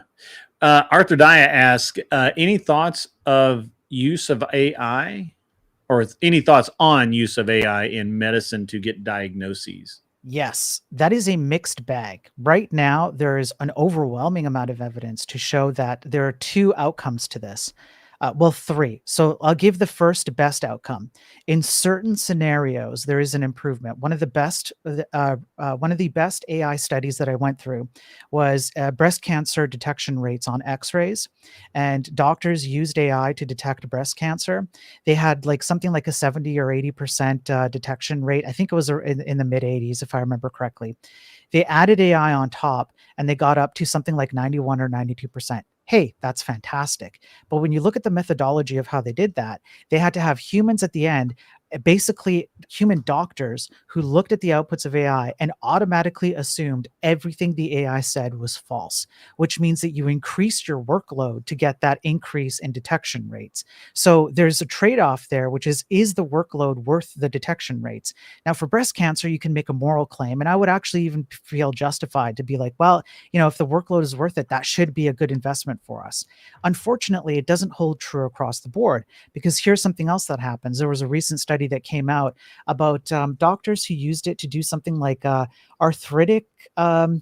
Oh man, I wish I could remember, but it was something to do. I think it was like our arthritis diagnoses and stuff like that. And what they found is that these doctors ended up being less and less capable of actually doing their diagnoses, because what happens when you're using AI is you're turning off certain portions of your brain and your ability to think. And as you continue to do stuff, or as you continue to use AI, it continues to keep those portions of your brain off, which means that their ability to actually do their job lessens. We see this in programming, we see this in medicine, we see this just about everywhere with EEG scans, etc. Long-term studies are now being built out on this. So it's really, really iffy. It's super dangerous.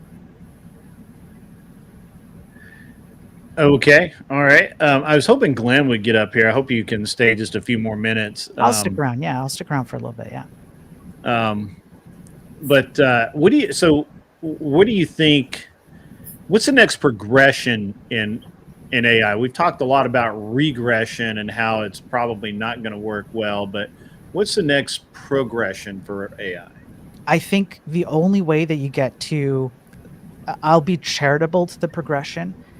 The most charitable thing I can think of is that you take the current models that are these big, large models, and you shrink them way, way, way, way down, like super small. And at that point, you're starting to get into the land of they're no longer the same thing. That's what I really think is going to happen. These LLMs, just ontologically, just by nature of being, the way that they're built, just do not have a future. I think it's over, and you have to rip them out and start with an entirely new foundational model, which I think is where it's headed. So you think it's an evolution? So basically, what I hear you saying is that the current generation LLMs are going to hit the ceiling, and then you're going to have the next evolution will be a complete ground up build, so to speak. Correct. And so do you think at that point what you're going to see is the type of machine learning that we've all been told about since Asimov and Heinlein, where basically the machine can take the gamut of human knowledge and then be able to become that supercomputer predictive, I guess, meta intelligence that is often sort of theorized about? You think we're 1, 2, 5 generations from that? What do you think? I think it's actually an impossibility. The amount of energy alone, the amount of hardware alone that you would need to do that is something that we cannot currently fathom of even building, even if we put all the entirety of our resources into it right now. It's not possible. That just pure energy alone. But then you also have decades of scientific studies that go over the philosophical and logical reasons why that is also an impossibility.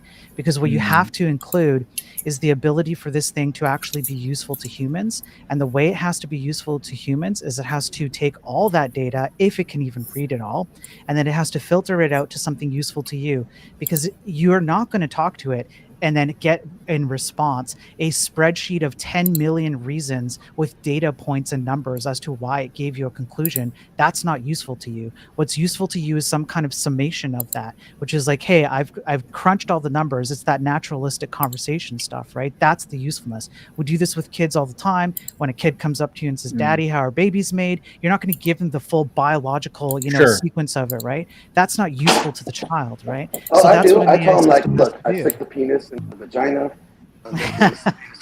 Yeah. Glenn, your mic sounds like you're underwater, brother. What happened?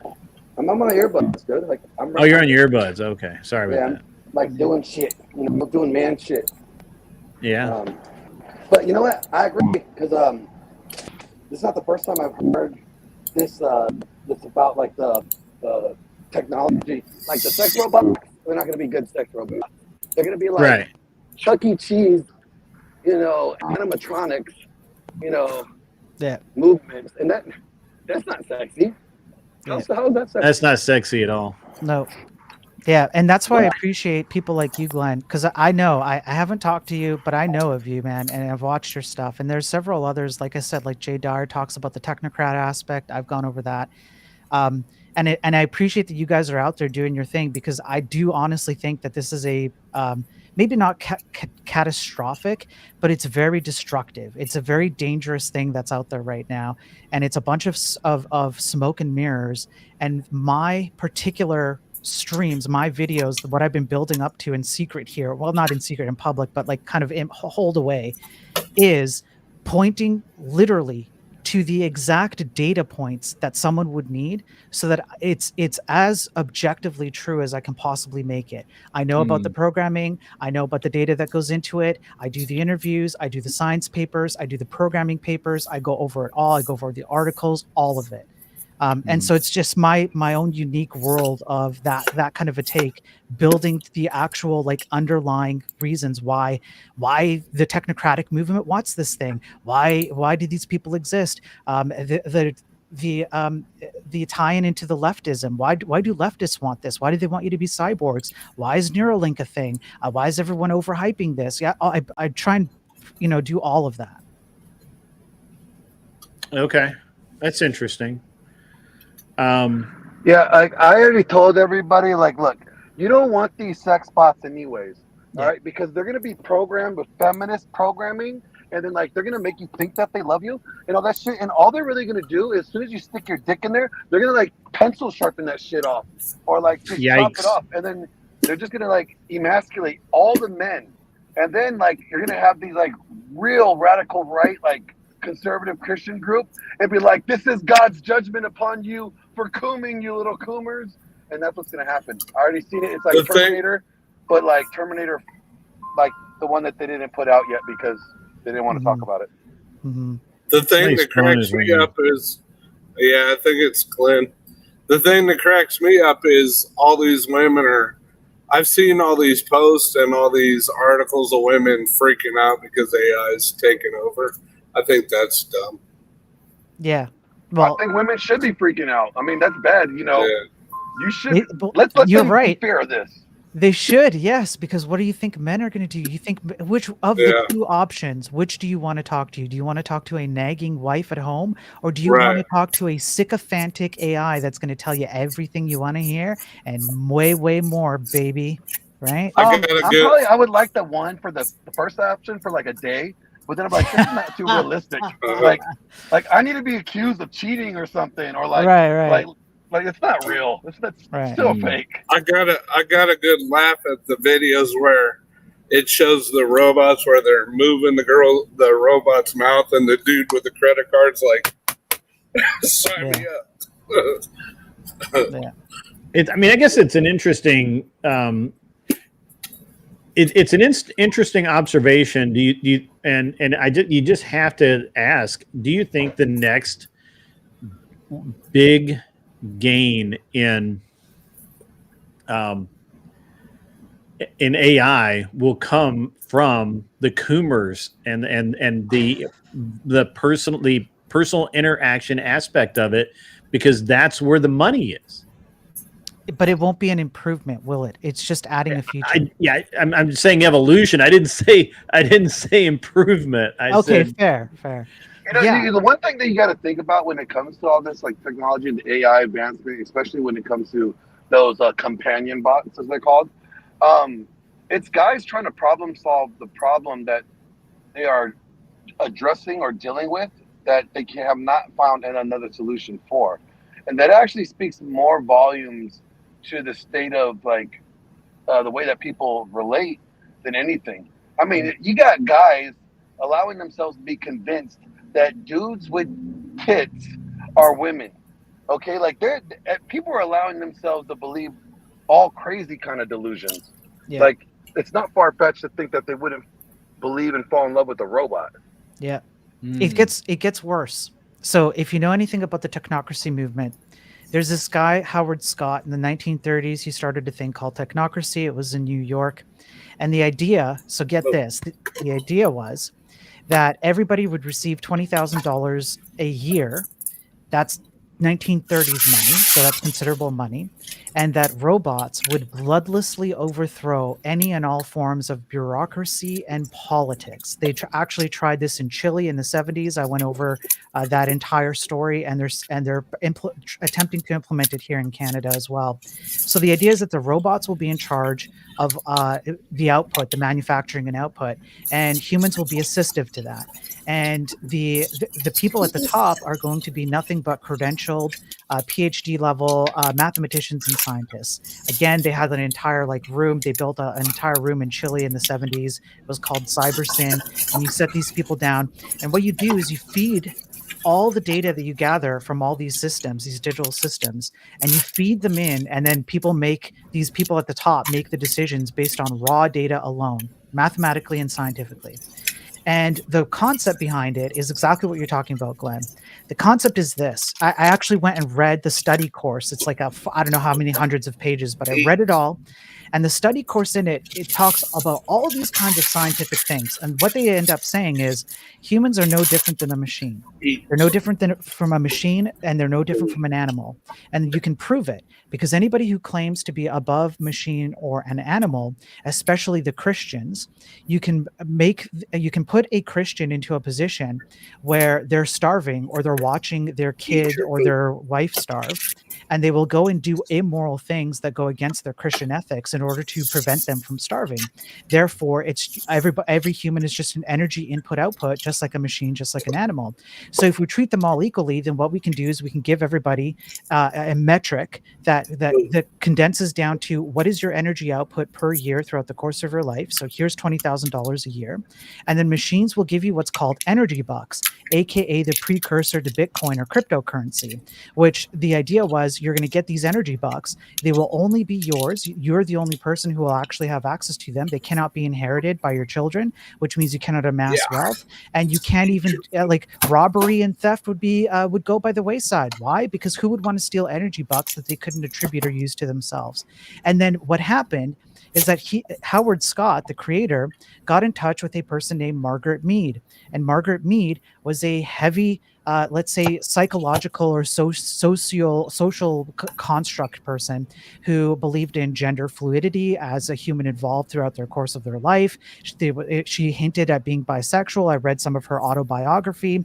And then she started getting into the psychological field backed by this technocratic movement. And she infected the psychological space throughout the 40s and the 50s with the social constructs of everybody is an interchangeable widget based on the machine input output. That's all humans are. And therefore your gender doesn't matter. You don't actually have a gender. You can be anything you want, etc. And then her and her husband got into bed with the CIA, and they were involved in other types of experiments. It's always the CIA. It's always the CIA. Always the but this CIA. is all public record. This is stuff I covered on my stream live in front of witnesses. This is where this stuff comes from, Glenn, exactly to your point. And it's tied into the shit that I have to deal with all the time. It's so annoying. Yeah, it's always the CIA, though. It's always the CIA. Even though it's usually the NSA or the DSA or the DIA, but the CIA gets the blame. Yeah. So. Well, there's also the fact, like, did you talk about the transhuman or human noise or something like that yet? Oh yeah. Got into transhumanism. That started out around the 70s. There were two very popular scientists. They were actual scientists. And you start seeing the invention of the cyborg movement, which cyborgs were the precursor to transhumanism, but it means essentially the same thing. So you would see papers, that's right, in like the New York Times, I believe, published something like this. My memory might be off, but again, I have it all up on stream. I'm referencing based on stuff that's on public record, and they showed pictures. No, you're right. I just read this not too long ago, so you're right. Yeah. And so they showed pictures of your brain is your brain, but then there's a camera attached to it instead of having eyeballs. And then you'd have an arm, but your liver would be like partially cybernetic, et cetera, et cetera. They started thinking about this because the way that okay, you guys do you want me to put on my tinfoil hat? Do you want me to go full Alex Jones? Because I've got a banger. Yes, please. Okay. You guys know about Operation Paperclip, yes? Yeah. Okay. So you don't know, Dearden? All right. Here's Operation Paperclip for those who don't know. So what happened at the end of the Second World War is that a bunch of scientists from Germany absolutely outproduced in terms of scientific, mathematical, and other achievements the United States. The United States said, hey, why don't we bring them over? Oh, but we have a problem. These people were involved in, pretty bad stuff, right? They participated in pretty bad things. So what they did Not was all of them. no, not all of them, but at least a good portion of them, based on public information that you can get from digital archives, or sorry, no, from the U.S. Archives Freedom of Information Act. I believe you can get a public record of people who came from Operation Paperclip and what their background records were. Only one person that I know of that's on public record had their history to that particular movement expunged strictly based on just they were tertiary associated. Everybody else was directly associated to that movement that I'm trying to be terms of service friendly for. There's words you can't say, right? So what they did is they brought these people over, they brought these scientists over. So for example, Werner von Braun, who also promoted a sense of let's say what he's saying, you guys, is Ryan's I didn't catch that, Glenn, but I'm sure you're right, Glenn. I'm sure I agree with you, Glenn. Either way. So they brought these people in, and then what they needed to do was with Werner von Braun, for example, he talked about Mars. He had somebody actually wrote a book where somebody named Elon instantiated something government in Mars. That's why Elon got his name. That's also on public record, and that's why he goes after Mars. There's a whole connection here to this stuff. This is super conspiracy theory. That's Palantir, Peter Thiel, Curtis Yarvin, all of that stuff. But the short answer is this. So these German scientists come in and they start talking about space tech, and they want to get to space. But here's the problem. You've got radiation, you've got G-forces, you've got the lack of technology to be able to keep people alive on planets like Mars or the moon or whatever. So they start thinking, we already know about AI, and we already know that we can kind of like transplant humans and mix them in, in cyborg transhumanism. Why don't we send transhumans out? Or cyborgs out, because they will last longer. We can populate space. And so the Operation Paperclip, NASA was initially started by the precursor to NASA was exactly that. It was a space utopia attempt by people who came from Operation Paperclip to create transhuman cyborgs with AI built into them, such as they knew it to be at the time, in order to send them out into space so we could populate space. So then you take all that in, and it infiltrates the entire scientific community and programming at large, and people start like taking bits and pieces of it, not realizing where these ideas came from, and then it starts just spreading everywhere. And then you see Star Wars, and then you see Star Trek, and then you see the cultural stuff, then you see the scientific stuff, and then you see CERN had a precursor in the 70s and 80s as well. You see the US military working with who was it, GM, and they were doing like humans going into these big robots that were actually like trampling stuff in war. I showed the videos. That stuff was happening. The military industrial complex got into it in the 80s. This stuff goes back to before a lot of us were born. And transhumanism is a huge part of that. Yeah. Okay. Yeah, like so soon about like fucking robots. They're gonna be like fucking dudes with tits with robotic dicks. It's gonna be crazy. It's going to be crazy. Yeah. And it's super dangerous. And what people don't realize is how much information you're giving over to them. I went over, FTC is currently suing Facebook for, I think, the fourth time or the third time since they started in the 2010s. They fined them. Meta doesn't care. Facebook doesn't care. Meta is Facebook. For example, I went over several hundred public records of the FTC versus Meta U.S. court case. And I read all of them, every single one of them.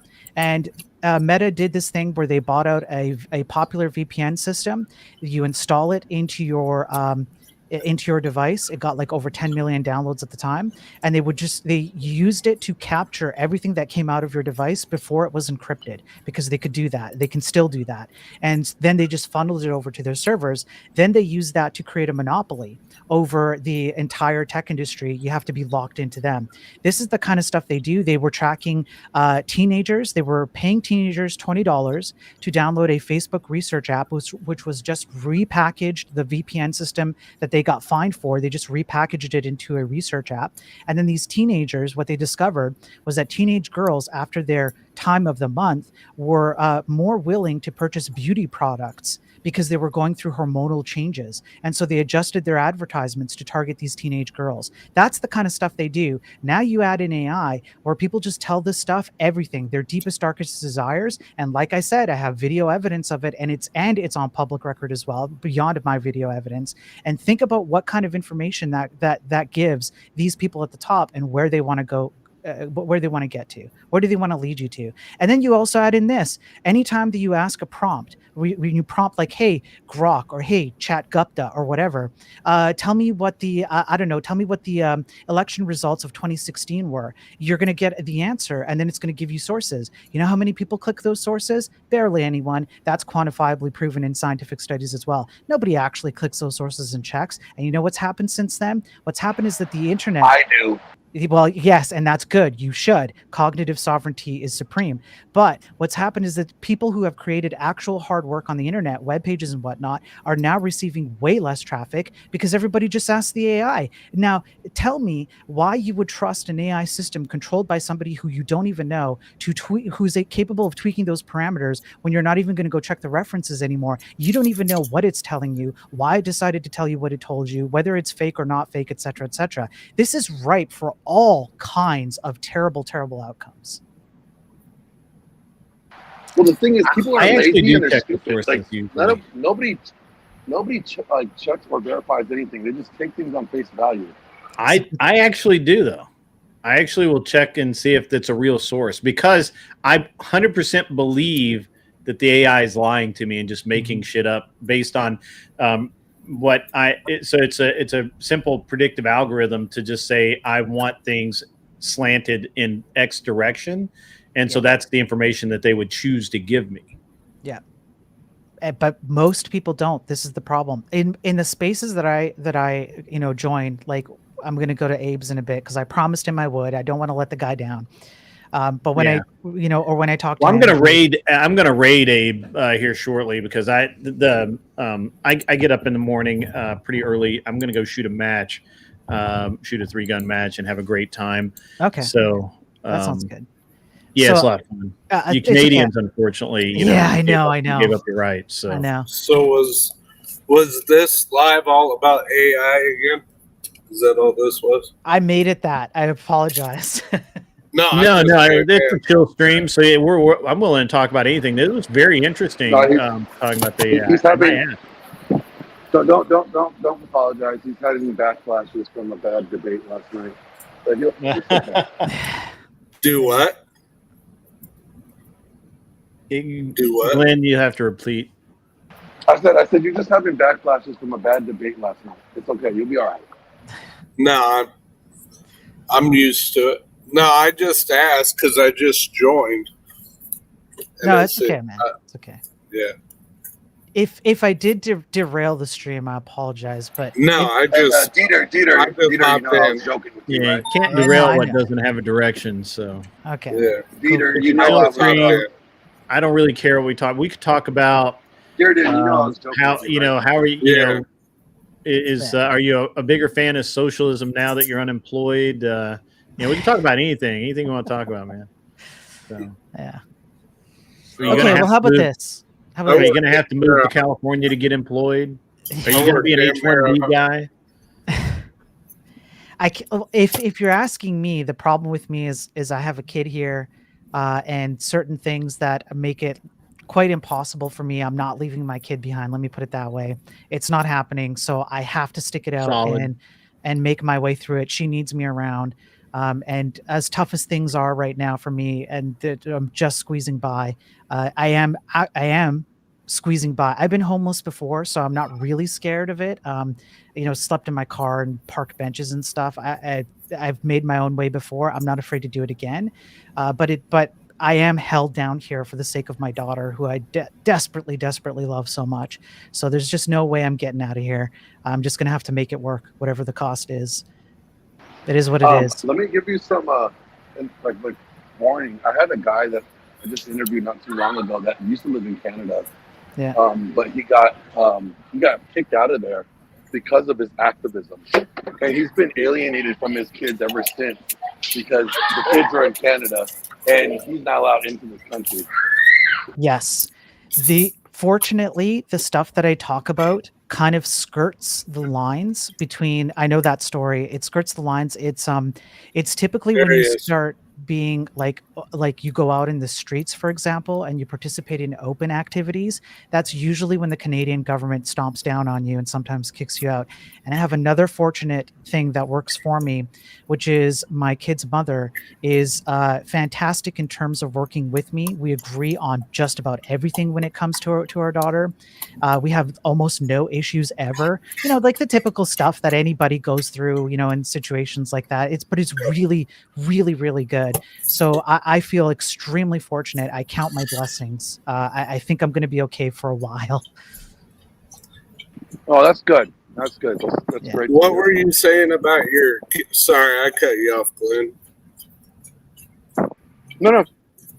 What were you saying about your child, Spiro? Yeah. So Zit, I don't know about Witnet Web. If you don't mind, if you could talk to somebody or just come on my Discord or something. I think TMX has a Discord link somewhere, or come to my chat. Like, you can find me and just hit me up. And if you guys want to advocate on my behalf to go on other people's channels, I'm prepared now. I've got everything I need. I've laid it all out. I'm prepared. I'm coming out swinging. So I will go on and talk to anybody about this. I don't care who they are and whatever. I will do it all. So absolutely, I would do that. All right, I want to talk to you about the T2 female version humanoids that are going to rip off male penises on my channel. Spiro, you missed out last night. We did sci-fi debate prompts. Yeah, I did miss out. I only caught a portion of it. Yeah. Well, I'm happy to come back on, man. I'll come back on. I think we're gonna have to do those again because they were a lot of fun. Yeah. I have my buddy Red, who's also big into the tech and into the AI, but he's into like the investment side. Like, he knows a lot of big investors.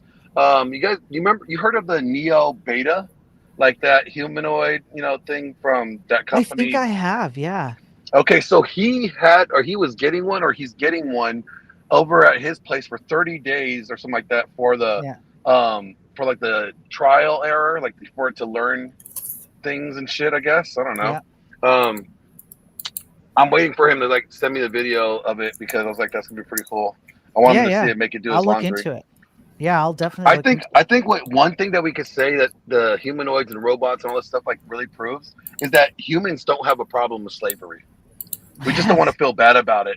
That's right. That's exactly right. And I've had this discussion with Rob, and we did a mock debate on that. Yeah, Zid, I just want to answer your question before I go to. So I used to be a Jehovah's Witness. It is a cult. It is a de facto definitional cult. I was in it for 30 some odd years, third generation, which means I didn't have a choice. I was raised in it. My grandparents were in it.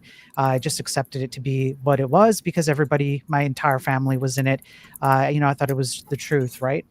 So I know how cults operate. AI hypists generally fall under cults. There are a lot of different cults in the programming space, and I call them out. And the reason why I do is because I'm not afraid of them anymore. In order to exit that cult, I had to leave a lot of my family and my friends behind. They can't talk to me anymore. They have to treat me like I'm dead. Literally, that's the instructions as per the religious organization. It's funny, I was just listening to that on the radio the other day. To control, alt, delete them? That's right.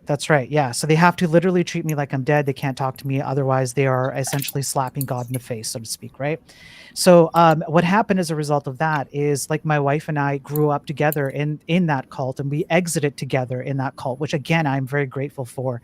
But it did mean that we had to end our marriage. And so, we're divorced, right? But we have because we have that background and because we love our kids so much, we work past any differences and that history and all of that, and we're just focused on our daughter and raising her right. And man, I'm so grateful. I can't say enough good things. Why did you have to get divorced? Well, see, okay, I can't get into that because that would include part of her story, and I do not feel comfortable. Okay, no, that's weird. Speaking on That's her fine. behalf. That's fine. Right? I just didn't know, like if you're already married. I have a wife. I have a beautiful wife now. I'm remarried. She's fantastic. I love her to death. Well, congratulations. Yeah, she's a man. I like I said, financially things are like, sometimes I'm counting pennies, but when you look at, that's the only thing that I can complain about right now. I have an incredible fucking wife, man. I have an incredible daughter. I have 5 or 10 people who consistently show up when I want to talk about all this boring shit. I get to talk with cool guys like yourselves now and come out. I've had Andrew and Rob support me for 2 years. Andrew was at one time, he was the only person on the planet who knew what I was doing behind the scenes. Life could be way worse, man. It could be way worse. I'm really happy with how things are. That is awesome. That is awesome. I was actually asking you, Spiro. You said something about your child. I wanted to tell you I actually went through a lot of struggle with my child. When my wife passed away, the courts treated me like I was just some piece of garbage that they didn't trust with my child. So the mother-in-law, she had guardianship, but the strange thing is in the state of Kansas, grandparents don't have rights to legal custody, but she was able to sign up for guardianship when the courts were ultimately closed on a Sunday. She somehow filed guardianship and won. I spent 17 years from the time he was 2 to the time he was 19. He was roughly 1.5, but trying to fight for extra time. I got 48 days a year, 2 days every other weekend, 4 days a month, 48 days a year. I asked for additional parenting time. The courts granted me the right to that additional parenting time. The mother-in-law took that away from me. Even though the mother-in-law broke the court orders, the judge did nothing about her breaking the order of the court. All I could say is anybody that can tell me that they could survive only seeing their child 48 days a year is full of shit. Yeah. Men are having it rough, which is why I particularly am stressing that point that I feel quite blessed to not have had to go through, because when I hear those stories, it's like it would rip my heart out. And I'm sorry to hear that. I genuinely am. Well, no, men technically, need to fight for it, Dearden, unfortunately. Technically, Dearden, you did survive because you're still alive, my friend. Well, no, of course I survived. I'm saying they're making it out to be right? What? In your soul, right? Something in your soul. It tore me apart. Yeah, I get but it. no, what I'm saying is they make it out to be that it's not that big of a deal, that I missed out on all that time. I missed out on so many of his first everything, and they treat me like, they look at me like I'm not allowed to feel some kind of way about missing all that time with my child, which is that's just terrible. Ridiculous. Yeah. Okay, guys, I did promise Abe. Let me keep my word, all right? Let me go keep my word to Abe. I'm going to go now. Yes, go do that. Tell Abe hello. I will. Yeah, we're probably going to raid into Abe here shortly. I'm not going to be up much longer. I've got to get up early. I got to get up really early to put guns in the truck and head to the range. So, question for you, Grid. Sure. I'm out of here, what boys. would it take to have you raid whatever? What would it take to have you raid one of my lives? Raid one of your lives? Yeah. Send me $500 to to Glenn Lawrence. and Grid will raid your live stream. Yeah. I'm saving up for a debate con. I just kind of, I honestly just sort of raid whoever happens to be live at the time. I got this as your public, public service announcer. Yeah, I got this. So yeah, make checks payable to Glenn. That's a GLENN. All right. And if they don't get in within 2 days, you're gonna have to wait like 2 weeks before you get rated. But I prefer Cash App. I'll give you my Cash App if you want to make a direct payment, and we can make this happen right now. How would you like to proceed? Every dime I got right now is going towards saving up for a debate con ticket. And my bills, of course. So are you telling me at this time, sir, you're not ready looking to have Grid raid you? That's fine. Call us back when you're ready to have Grid raid you. That's cold-blooded. I thought Josie was going to come up. I was really hoping for Josie to come up. I understand Grid, you I weren't. was trying to grift. Grid. I understand. I understand you weren't waiting for Josie to come up because, you know, the French, the whole French one. Who wasn't waiting for Josie? I love Glenn. Josie. I know you do. I don't think I know Josie. It's okay, dear. I was making fun of Glenn a little bit. It's okay. One thing I did want to talk to you about, Grid, is sure.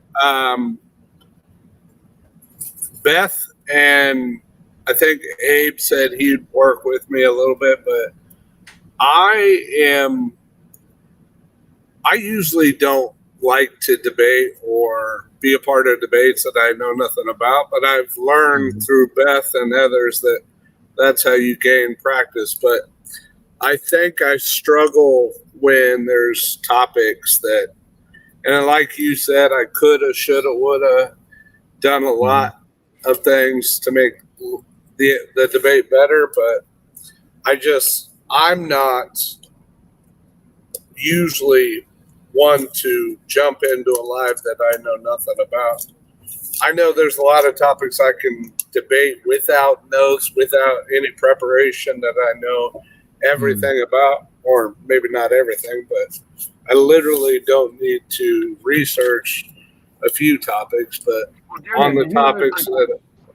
You know, for $500, you could get Debate University's Master Debater course, not a Master Debater course, but the Master Debater course from Andrew Wilson. Working on that, too.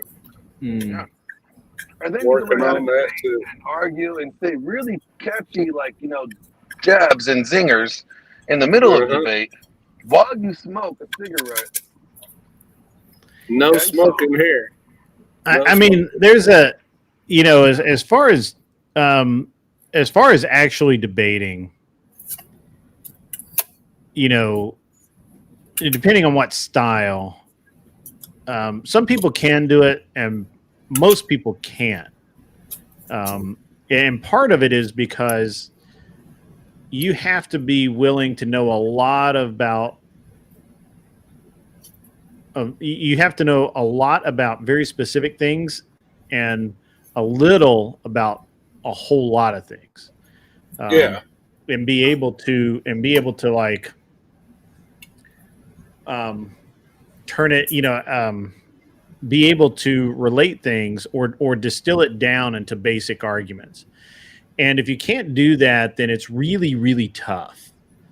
I generally say that of all the things that you can do to make your actual, you know, debating better, first of all, you can practice. Second, you can be very honest with yourself if it's something that you can or cannot do. I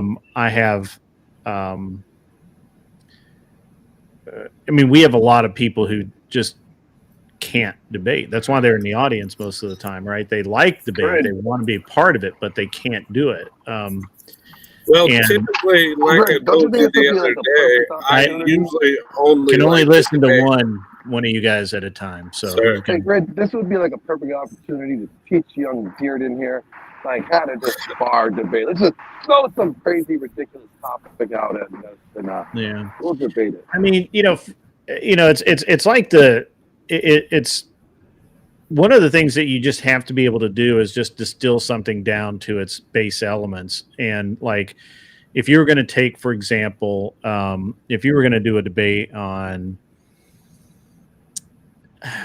I'm drawing a blank on a decent debate topic.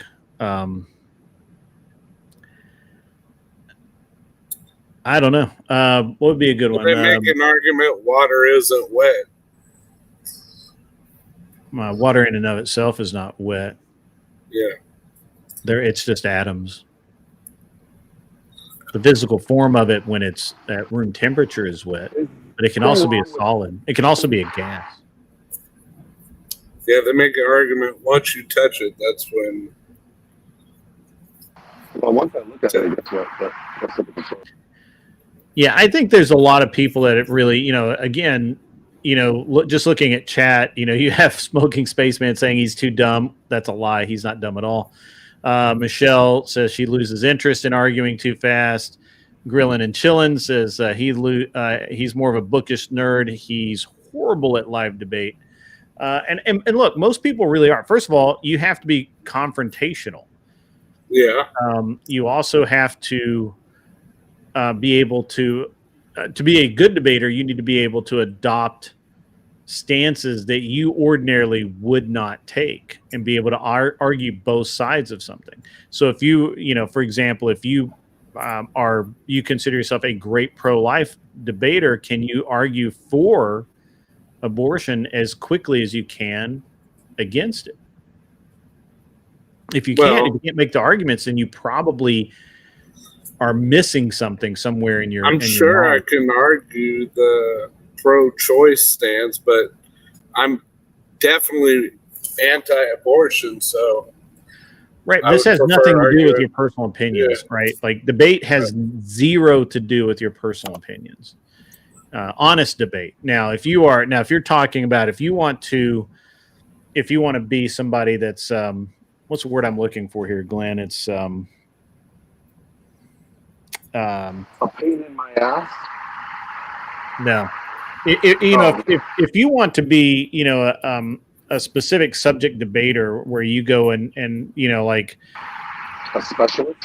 There's some people who only debate religious topics. There's some people that only debate flat Earth, only debate conspiracy theories, only debate this, only debate that. Then sure, but that limits. Sorry. I remember I only debate sizes. Your mic is killing me. Say it again. Disregard. Yeah, I don't know what's going on in your mic, Glenn. You got really super quiet. I'll just say this while he's trying to figure out his mic. Like I sent you the message, and I sent Sarah, and I sent a bunch of others to make the argument that because I suck at arguing against things that I know nothing about, or to say that I should quit now because I don't know what the fuck I'm doing, is a way of shutting someone down when they just get started. And I, for one, don't give a damn what anybody has to say. I believe in myself. I know if I practice, and I will get better. But to make the argument that because I suck now doesn't mean I'm going to suck forever. And it does mean that over time that I can prove everybody that I'm good. That's one of the things that I get you. Listen. So first of all, if you have to make the statement, I'm just going to show all the people that are saying I should quit now that they're wrong. If you have to make that statement, that's just then bad. they already won. Then they were right. That's just bad. No, it's just bad form to me. Now, me personally, I can't say whether you're going to be good at it or not. Okay, my personal observation, if you're asking for my personal observation, which it seems like you are, is that you seem to have some, you seem to be able to study up and read things, and you can probably articulate them pretty well. I think that you pretty well being able to articulate pretty well is not going to serve you very well, because it seems like you're very what's the word I'm looking for here? I'm searching. You like to gather very, your thoughts.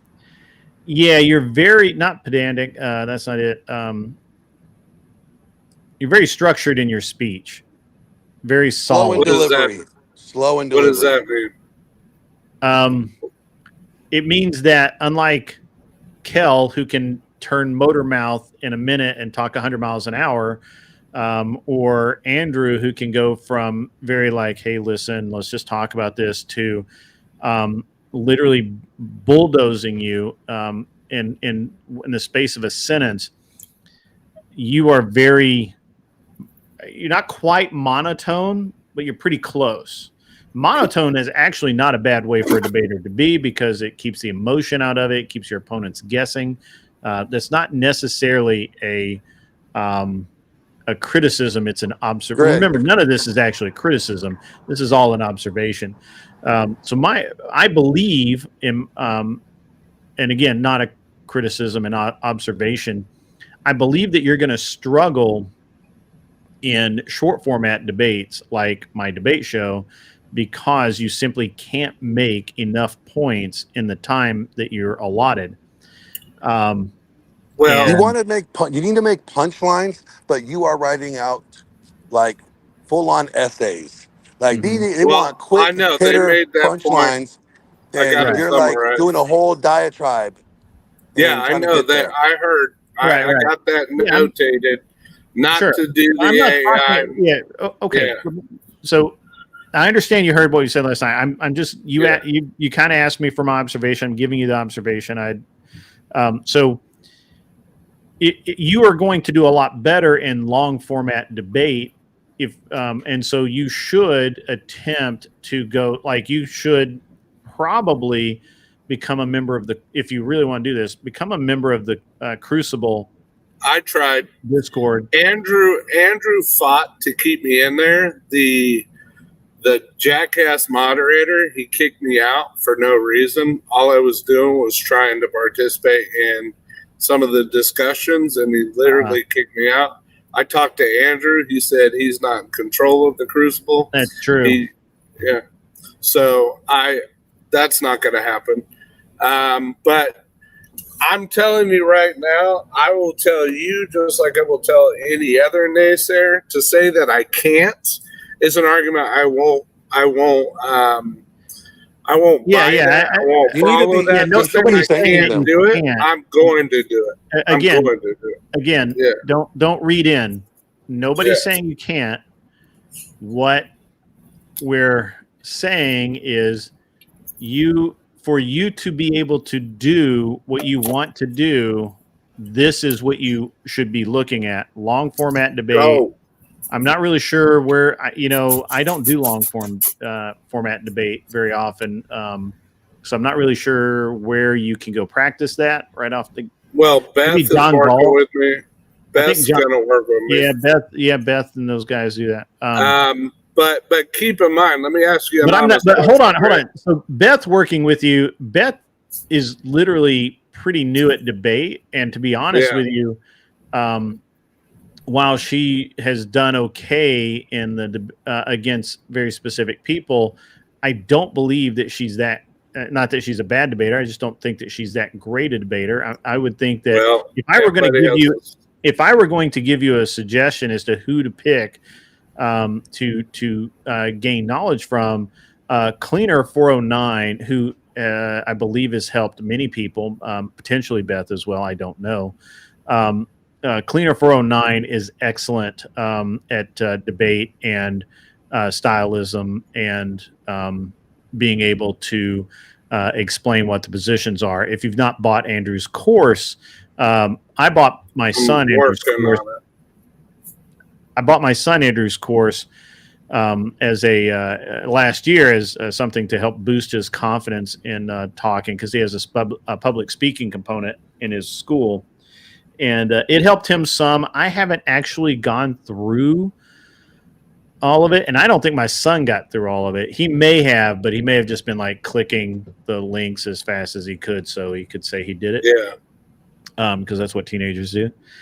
But I think Andrew's course has some merit to it. But you're going to have to go actually do long form debate and get good at it, because just my observation with your specific like personality, speech pattern, all of that, I believe that it will be very difficult for you to do short format debate, especially since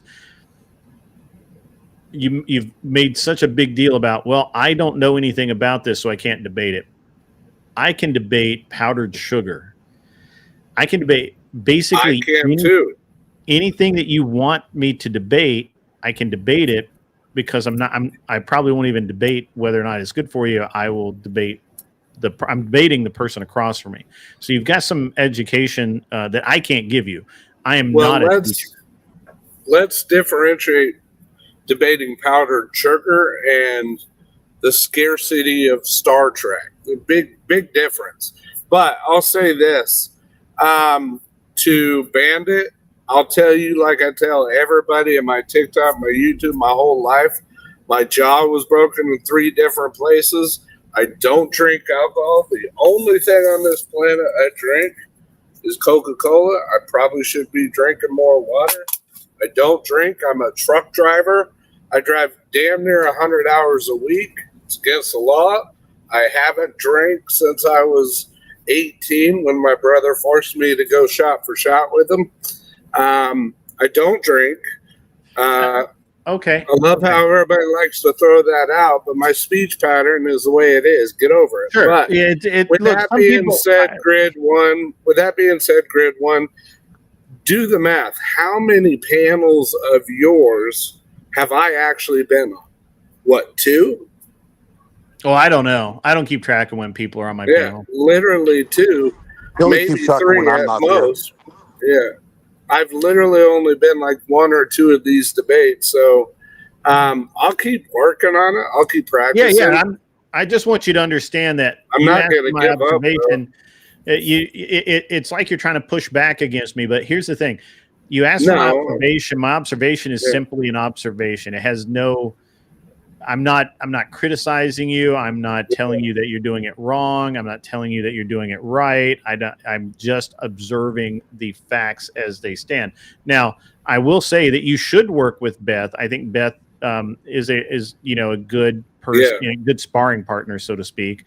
I think that you should reach out to Cleaner 409 and see if he has time. Beth will be way more patient.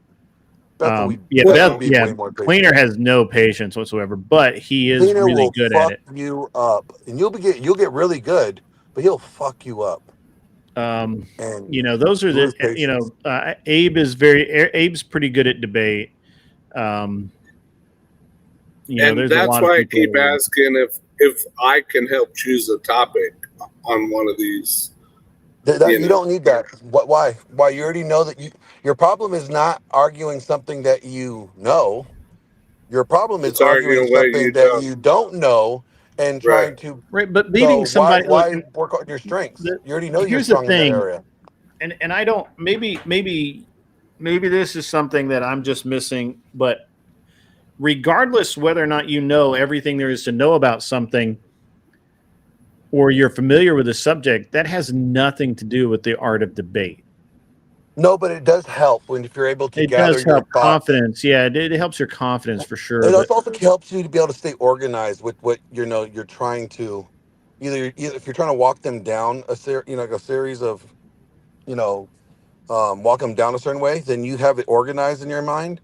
You're able to just like quickly shoot it out, right?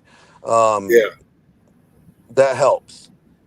But yeah, no, Grid's right. It doesn't make you win. It just helps you be ready to respond or rebuttal, quicker. Not to mention that, I think one of the biggest thing that confuses the hell out of me is, like Destiny does it, he sits there and rants for 20, 30 minutes every time he speaks, and these people are able to go on and on and on and on, and they're doing it for memory, but a lot of the shit they're saying is a bunch of BS or practiced it diatribe. Yeah, but forever, you just gotta interrupt him and tell him, hey, that he's a Coomer Gremlin, like he is the Coomer Gremlin. And if you do that and you say it to his face, he will end up admitting it, you know. But Yeah. one thing, like, you know, instead of I just wanted to say this, instead of like, you know, telling all those guys, hey, all you guys that wrote me off, no, thank them, because they have given you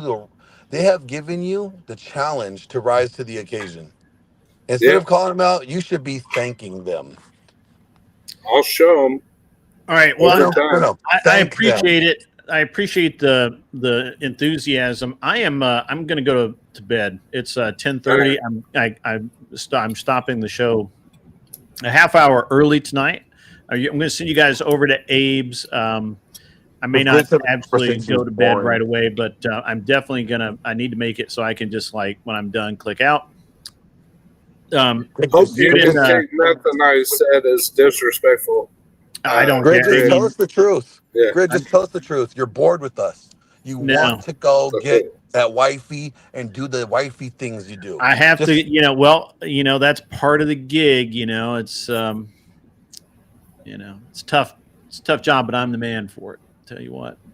And go do your duty, sir. Go do your duty. I'm going to send you guys over to Abe's. You guys have a great rest of your evening.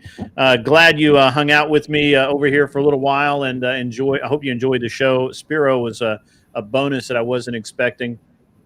Why do I want happy time?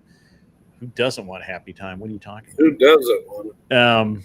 So I've got to, and I'm going to be gone all day tomorrow, shooting and running and doing, you know, man stuff. So he has to get those other shots in now.